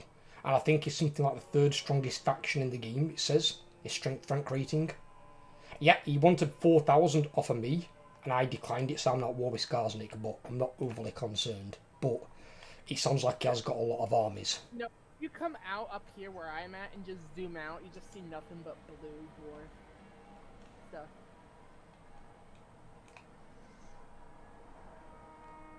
There's not much of Karak Kadrin left, though, to be fair with you. Because even, look at where Azag starts. Kislev's got that.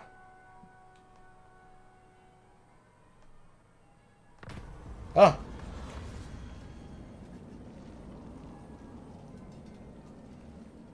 Yeah, why not?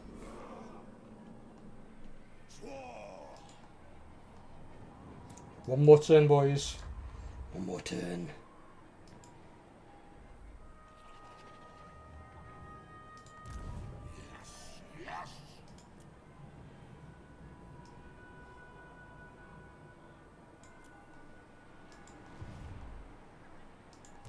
Lord of Shadows.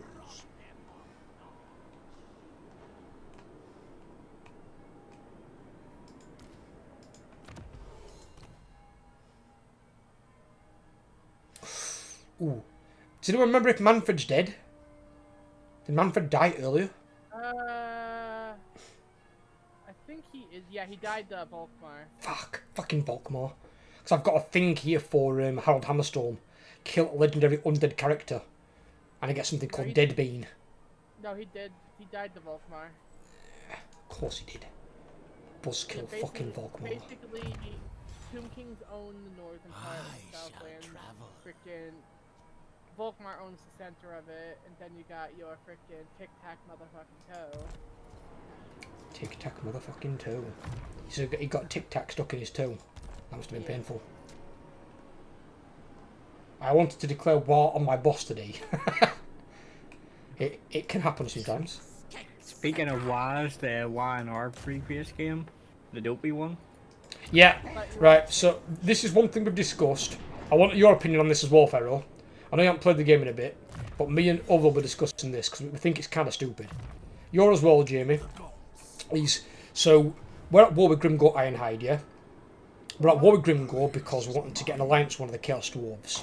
So by declaring war with Grimgore, it was miles away, it's nowhere near us, and we've got an alliance with the Chaos Dwarves. Grimgore's then proceeded to declare a war on Overlord. But Overlord, bear in mind, is playing Wolfric. And it's a war on your capital. His capital is more than 20 turns, way more than 20 turns, from Grimgore's closest province. So, I think they need to rework the war for the AI, where if it's more than 20 turns away, they can't declare a war. Because if you've got to capture and hold their settlement within those 20 turns, you've got to be able to get there in 19 turns, and then be able to attack it and take it on your 20th. If you're 21 turns away, that war's already going to fail. There's no point instantly getting a failed war. I don't see the point of that. So I'm pretty sure the CA could change it, where a war can't be declared if it's more than 20 turns away from you, like the nearest army. It's like, how is an army going to take that if they can't even get there in time? It don't make any sense. Either that or they need to increase the amount of travel time on the war or something. But then that means you're just going to hold it for longer.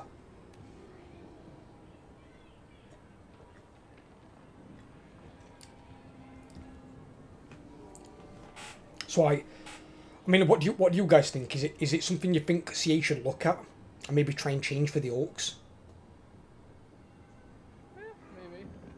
Well, does it make any sense? I mean, it doesn't make sense, does it? Right? If they declare a war on someone that's more than 20 turns away, it's like, what are they going to achieve from that? They can't get there. They can't get a successful war, which is really helpful for the Greenskins. Sure, they should, but there is so much for them. There is so much to do for them. What do you mean? In what way, Pharaoh? Do you mean in terms of all the content they're already making, like the DLCs? Or do you mean the Greenskins specifically?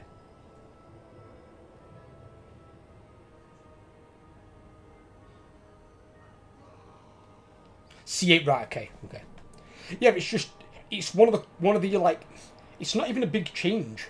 It's like a quality of life change. Because obviously, when you're playing the game as the player, you're not going to declare war on someone who's more than 20 turns away. If you know you can't get there, there's no value to you declaring a war and having a failed war. Because it's a massive negative for the faction. I got an attack I Oh, right, well, you both got attacks then. Well, he's got his attack, I've got something else to do. Right, okay, do your attack, Jamie. Oh, Sandra!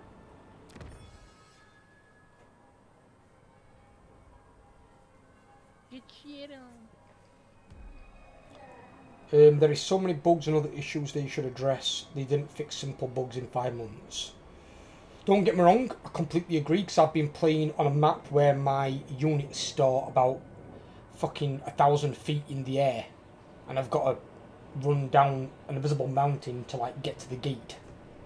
So yeah, I can understand they've still got bugs to fix. It's just in terms of that being a quality of life change, it's more for the AI I suppose than the player. But still, it's annoying to see Greenskins declare a war on a faction when they don't even have the movement to reach their capital in that time. It seems kind of weird. And I'm sure they could just put in Doing levels. the levels. Just do it when you've done it, and then just hit your button, and then Overlord can do his. AI needs a lot of improvement. I agree. I was speaking about this today as well. I think they could actually design 3 AIs, 3, for what they need. You could have an occupy and settle AI for the bulk of most factions. They occupy a settlement, you know, like regular factions do. They need a sacking AI for like Scarbrand, Kugath, the Norskins, Greenskins. They're all sacking factions. They will sack, well, they'll sack and occupy apart from Scarbrand. Scarbrand will sack and raise, same as Drycha or Durthu. But the other ones will sack and occupy. But they need an AI for them, or one minor AI that can sack and raise. But they need an AI for them where they can go around sacking things to generate money, and then recruiting their units, either going back and recruiting them or globally recruiting them. You need to fight this? What is this? What is this? My purple. Oh right, I'll let you do this yourself. I'm not intruding on quest battles that can be done by yourself. We've done this one before. I just can't remember it that well. Don't ask me. I think I've played it. I played Kairos once on Realm of Chaos. Oh, last time we did this, it was the time where I used nothing but dopey. Did you not think about doing this when your units were fully healed? Some of you guys are still damaged, dude. And don't forget, they're not chosen, they're just Chaos Warriors. And you're gonna be fighting 2 armies here.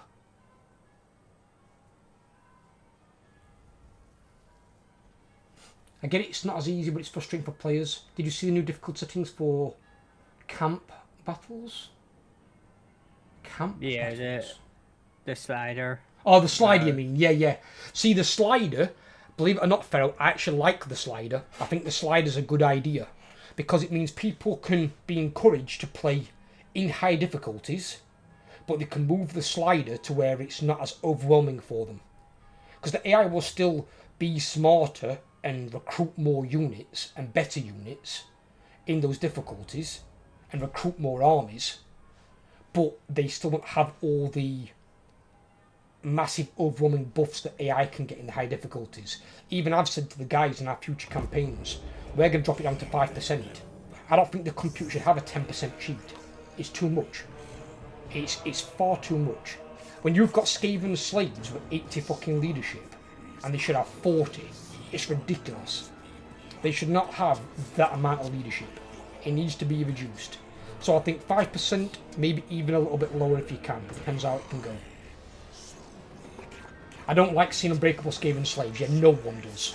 It's horrendous when you've got to break them, and then you've got to break the same unit 3 or 4 fucking times. I mean, me and Jamie have had Skaven rally like 7 times. It's supposed to be, if they break 3 times, they perma break. Yeah. But I can tell you right now, them bastards cheat. They get around it. Because AI difficulty airborne separately, I will play like that most likely. I don't blame you, Ferro. That's a good idea. It's a really good idea. For people like Esmeralda likes the game. I know she said she's not very good at playing it, but that would encourage Esmeralda to play potentially in a higher difficulty, but set the slider to easy. Then she'll have them in at least a more setting where it's in her favour, but she can learn how the AI is going to play in a slightly higher difficulty on the campaign map. So they might produce more armies and maybe recruit slightly better troops, but not too much where she's not going to like hard, very hard to begin with. but then at least you'll still have massive bonuses against their armies in battle. And in auto-resolve as well, the auto-resolve would be in your favour. What I think they need next is an auto-resolve slider, where you can balance the auto-resolve. Because if they put an auto-resolve slider in, that fucking thing will be balanced all the time for me. I hate the AI having ridiculous bonuses in auto-resolve. Fucking Kislev are like unbeatable in auto-resolve.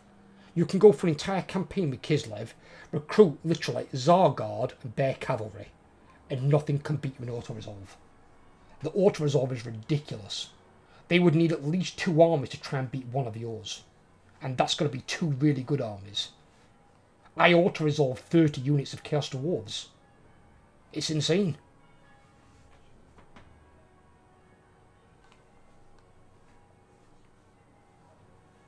I don't like when difficulty is just AI having cheats. I agree with you completely. I get making good AI is hard, but one day we will get it. Oh, of course we will. There's going to be improvements made to AI all the time, Pharaoh. All the time. It's always going to be a work in progress. Obviously, you don't want it to be like true AI, because then essentially it could be better than most players. In which case you're going to get completely steamrolled, and that won't be fun. There's no point playing the game to lose. This is one thing I was talking about the other day. See what you guys think of this. Jamie, your input on this one, more than Overlords, because you've played it on both sides. You've played Legendary, right? Jamie? What's up? You've played Legendary, right? Yeah. Same as me. So, right. Just for the achievement, though. Can you remember the percentage of people who got the Legendary achievement in Warhammer 2? I don't think it was even 1%. It was. But it was very low. I'll give you a clue on the camera.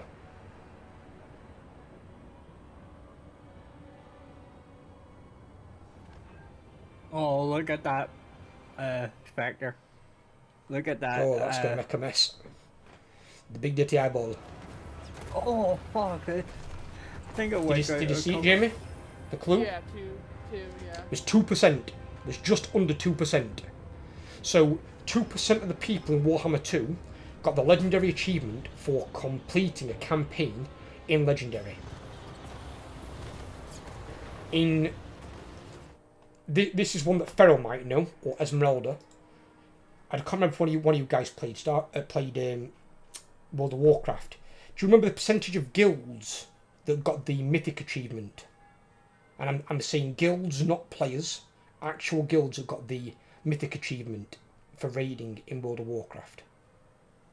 If we say like Shadowlands, the last full expansion. Or the last one that we played anyway, Nathria.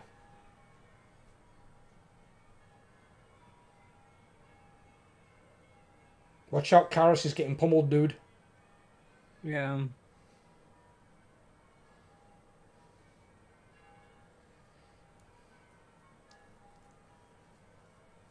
Did you see True AI play StarCraft? I did not, but I bet it was scary. Less than 1%. It was actually, as well, about the same as Legendary difficulty for Warhammer 2. 2%. 2% of guilds got both Legendary achievement in Warhammer 2 and Mythic raiding in World of Warcraft. Now, I ask this question to all you guys. What is the point, if you were the developer, what is the point in you using all your time and money at work, wasting your time making difficulty that only 2% of the player base can complete? That's not even thousands of people.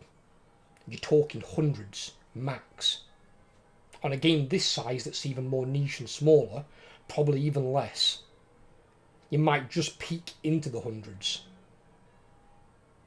You're not talking a lot of people.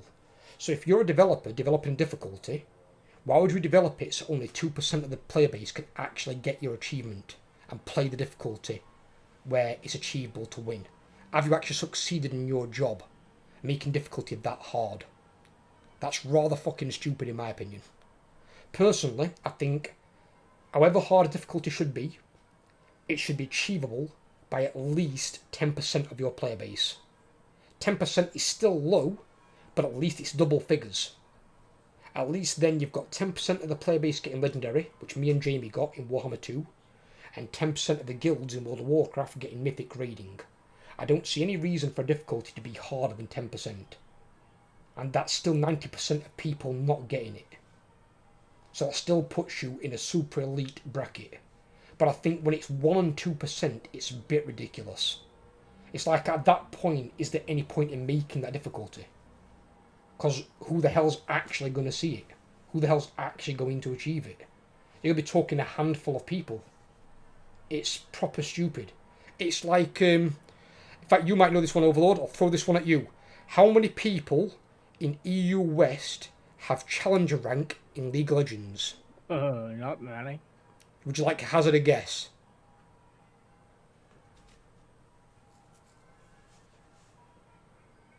Challenger rank, that's the top rank. That's the top rank. It's a lot less than 1%, put it that way. Yeah. Would you like to hazard a guess at the number? No. 0.2. Well, no, but the actual number of people. Number of people, believe me, it's not as high as you might think. 15. No, it's higher than that. What? 15, Overlord? I think about 45 people. 300. 300 people in all of EU West. To put it in comparison for you, let's put it this way. The Master Rank achievement is the third highest rank you can get in League of Legends. 15,000 people have Master Rank. Only 300 have Challenger. Now obviously that's a PvP game, in that you're competing against other players. So that's probably a bit more understandable. It's still bloody hard to get, but it's a bit more understandable. When you're doing a mythic raid, you're playing against the AI. You're playing against the computer. When you're doing legendary difficulty, in a single player campaign, you're playing against the computer. Should it be that hard where it's 2%? Should that be a thing where that's not going to be achievable by thousands of people? If I was a developer making difficulty, and I knew that only, say, 300 people were going to see my difficulty, I'd feel like a failure. I wouldn't feel like I've accomplished something. That'd be a massive waste of my fucking time. I'd be like, so I'm making this difficulty for like literally a couple hundred people globally to actually ever see it or achieve it? That sounds like a massive waste of fucking time. I'd want it to be at least, several thousand.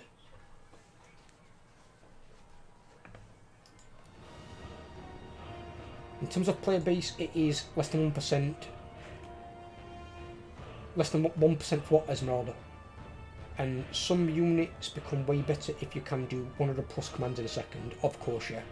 So they started adding APM limiters to AI when they play against people, makes sense. I don't think Total War is a good example.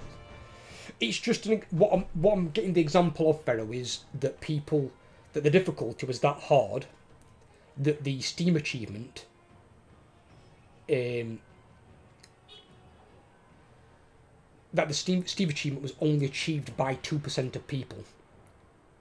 I mean, I'm not sure if I've... Let me have a look on here. Let's see if I find it. It hopefully might have gone up a little bit. See if I can find it. If you're going to... Let's have a look. Yeah.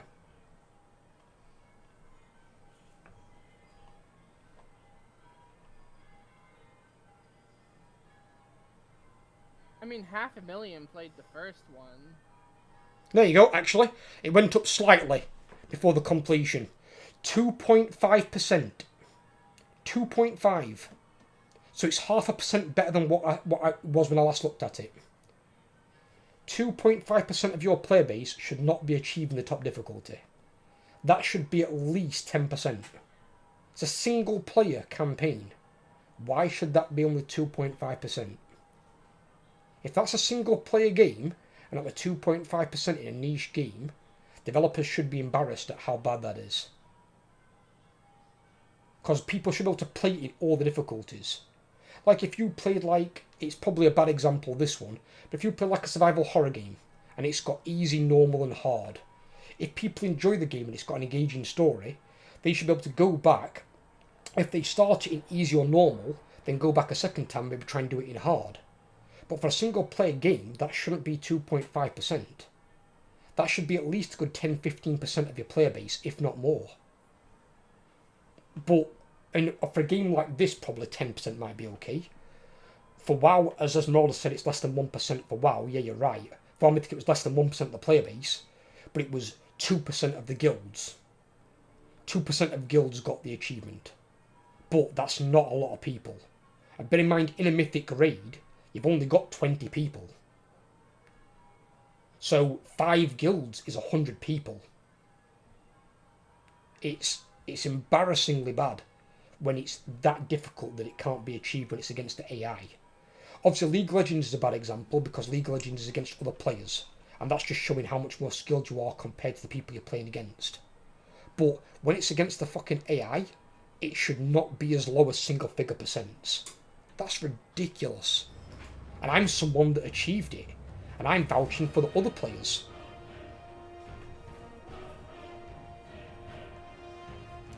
Like, only 29.5% got 3 heroes to level 30. Yeah, see, it's things like that that really bother me. They really do bother me. But there is a way I've thought around that, and that's why I developed the 100 turn head start campaigns that we're playing now. Because there are a lot of people, even people who are playing lower difficulties, who are completing their campaigns that quickly, you know, because they're going for the short campaign victory. They're seeing that pop up, and they're stopping the campaign and starting a new one. Well, you have to. And they're not actually getting the heroes to level 30. Because bear in mind, in Warhammer 2, the level cap was 40. So you were 75% of the way there. So if they did it at like level 29, that's actually achievable. You probably could do that and get the short campaign victory conditions. You forget how many people never finish a single campaign. It's true, I mean, I don't know what the percentage of that is. I imagine it's probably a lot higher than what I think. What's going on here, Overlord? Going well, going bad? Going well. I can't tell what's happening here. Oh, I'm against my second, so. You realise one of your units is being fired on by a dickhead in the sky? Yeah, I've nothing that can actually attack the burning chariots. Just don't put it near your heroes, because it'll annihilate heroes in like a couple of shots. That's Wait until it's out of ammo.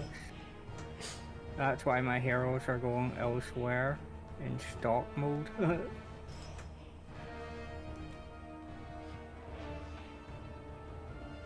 I mean, in Warhammer 3, you have to get to the achievement. I believe you have to do the long victory. I think it's either long or the domination one now.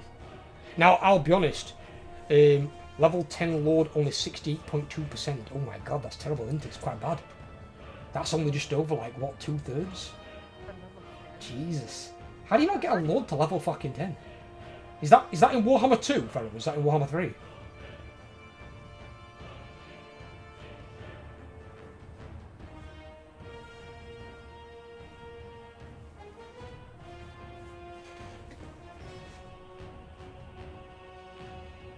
Warhammer 2, right.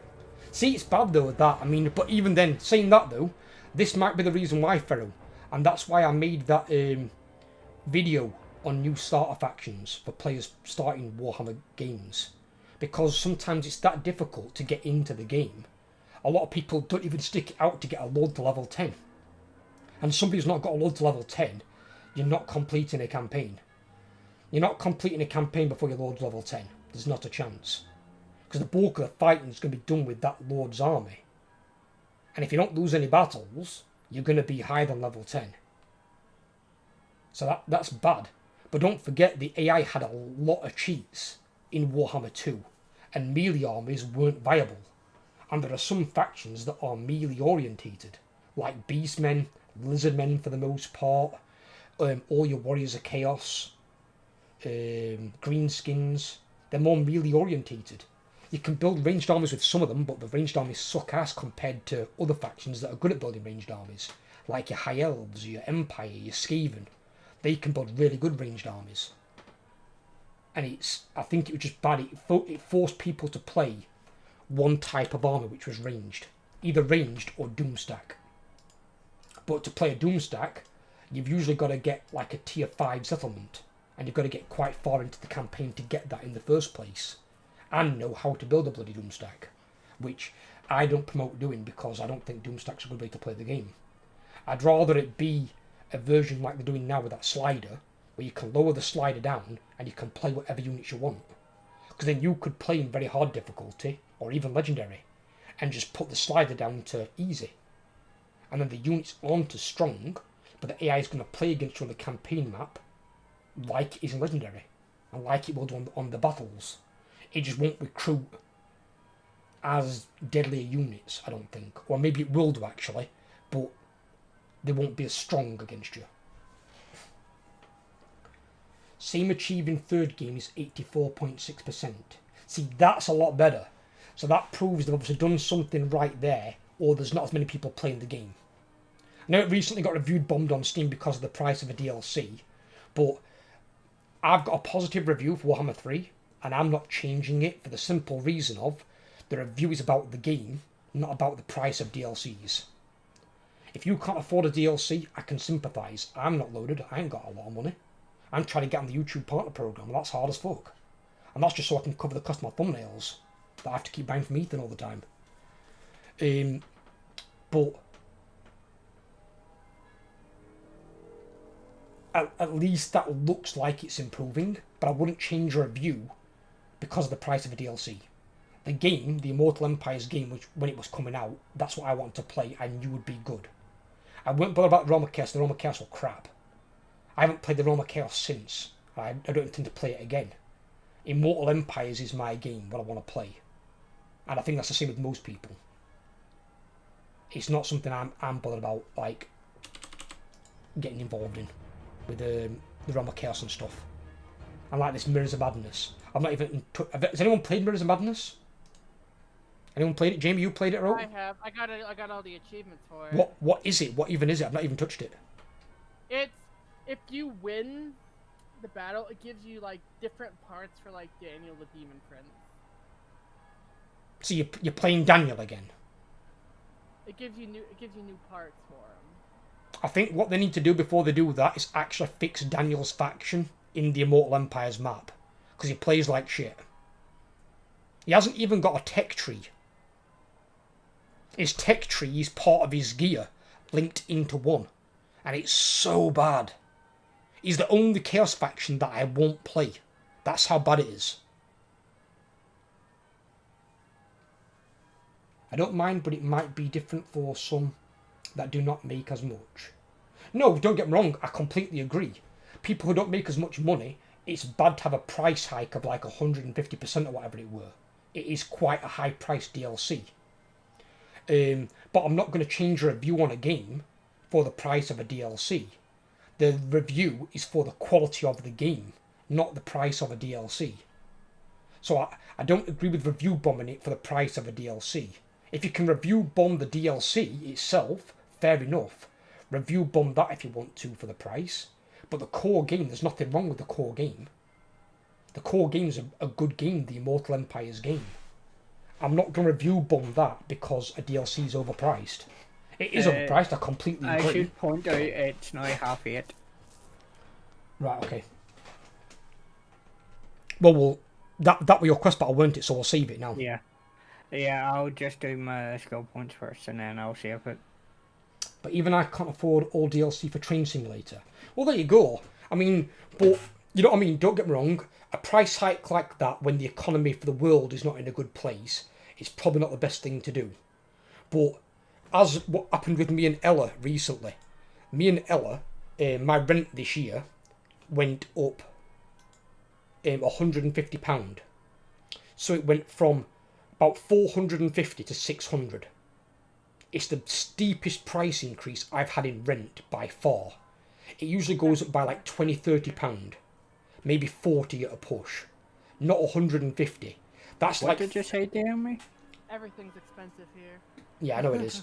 But that's basically like 3 or 4 years of rent increases in 1 year. It's just gone up ridiculously high. But obviously because all their staff have all got a wage increase, they've got to offset that cost. So all of our rents have just gone through the roof.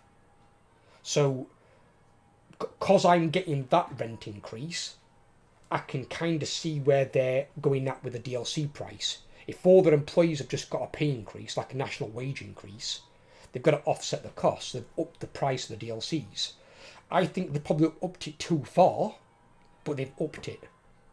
I don't think that's a good way for them to do it. I really don't. Wow, Spectre, yours is taking a long time to load. Probably because your battle took so long. I don't know why it took so long to be. I pre-ordered it anyway, so. I've ordered it, to be honest. I have ordered it. But with the first thing I said, because Ella was looking at the screen when I said it, I said, Jesus, look at the price. Because the price is normally like, what, £6 to £8 less than that? Isn't it normally like £8 for DLC or something? And if you think about it, that's the pre-order price if you pre-ordered it before the 31st. It goes up after the 31st. You There get you it go. at a discount. Oh yeah, it was 10% off, weren't it? It were, yeah. You're Yeah. right. So if you buy it after 31st, it's even dearer. So then you're paying the price of what some games cost. You can buy some games for like 20 quid. For a DLC that's adding, what, 3 legendary lords and some new units into a game. That's probably a bit too much. I get the defeat trait for defeating Kairos. You will do, because you've defeated yourself, yeah. Yeah. It has 818 DLC and some are up to €40. Oh my god, that's disgusting. For a simulator game as well. It's ridiculous.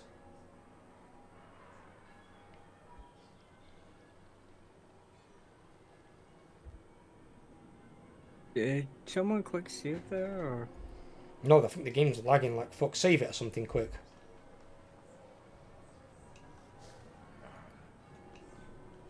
Because freaking game developers make a lot per fucking year. They get paid a lot. They do, but obviously some might be overpaid. Some might do a really good job and be justified their money.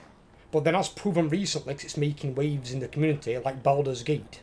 Baldur's Gate is an A-class company, not a AAA. And they've had 400 employees do a job better than 9,000 employees at Blizzard. So you've got to weigh there on what people are getting paid at Blizzard. Are they really worth it? If they've got 9,000 people and Baldur's Gate 3 have got 400 people doing a better job, there's something not going right there. So either Blizzard's employees need to be paid less, or they need to get employees that do a better job. Because it's one of those two things. And even then getting paid less probably won't make them do a better job. But that just means they're shit at doing the job anyway in the first place. And you shouldn't be paying them. So I probably need to like cull some of the fat off the company. You saved it? You know your things and saved it? I'm saving it now. Right.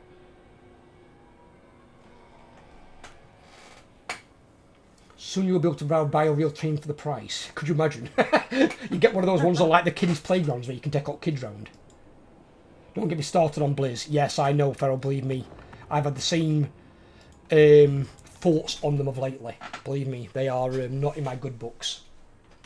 But then again, the only Blizzard game that I presently play is Diablo 2 Resurrected. That's it. I don't play any of Blizzard's games. They killed Overwatch. Warcraft's gone to shit. StarCraft have not updated it and brought out StarCraft 3 like they should have, so it's fell behind the times. Heroes of the Storm was dead on arrival. Hearthstone, they've made it pay to win. I don't think they've done a single good thing in quite a long time. And now their new thing they added in, this... what was that? Was it something they added into World of Warcraft called Trading Post? Someone might be able to tell me if someone's still playing World of Warcraft? I still play it, but I'm not 100%. Well, there's a thing called the Trading Post apparently in the capital cities. And now they're making that basically where you can buy things from with real currency as well. So it's got another microtransaction put into the game on top of the Blizzard store.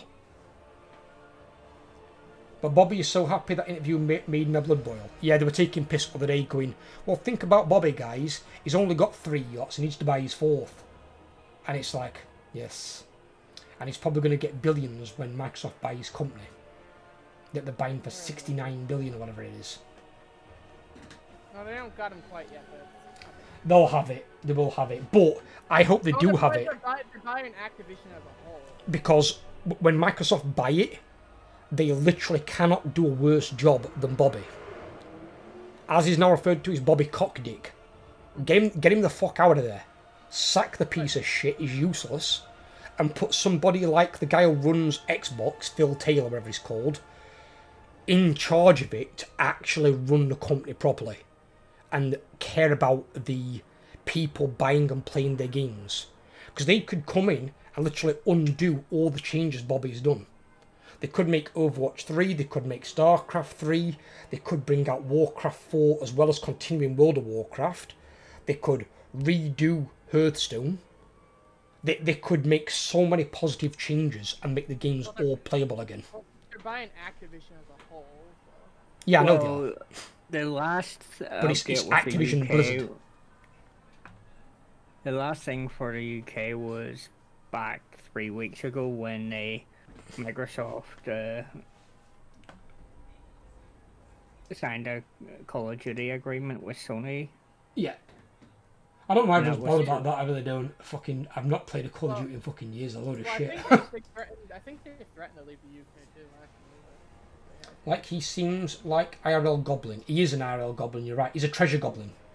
He's the treasure goblin. The problem is, you don't capture this treasure goblin, he just takes all your treasure while you're not looking. That's what he does. And he runs out the back door, jumps for a window. Right. Bye all. Have a good one, buddy. Take care. I'll take a look at your video when it goes up at 9 as well. Yeah, there'll be video up at 9 o'clock, yeah. What is it up tonight? It reminds me now. 9 o'clock, we've got... Volkmar. Volkmar's up again. Yeah. So we've got a Volkmar one up at 9. Thank you for reminding me. Right, anyway, I'm going to love you and leave you. Jamie, Overlord, pleasure, my boys. Ferro, Esmeralda, if you're still there, take care of yourselves. I'll be on Discord if anyone wants to get hold of me. I'm just going to have to go shopping with my girlfriend. We've got to get some food. We have no food in the apartment. So we're going to go shopping for about half an hour. Go get some grub. And I'll be back on probably later on Discord around the area. And I've probably got to do some... Might chill out on DBD for a bit. Try and get some other points. Get some perks that I want to unlock. Try against the killers. Right. Take care, everyone. Stay safe.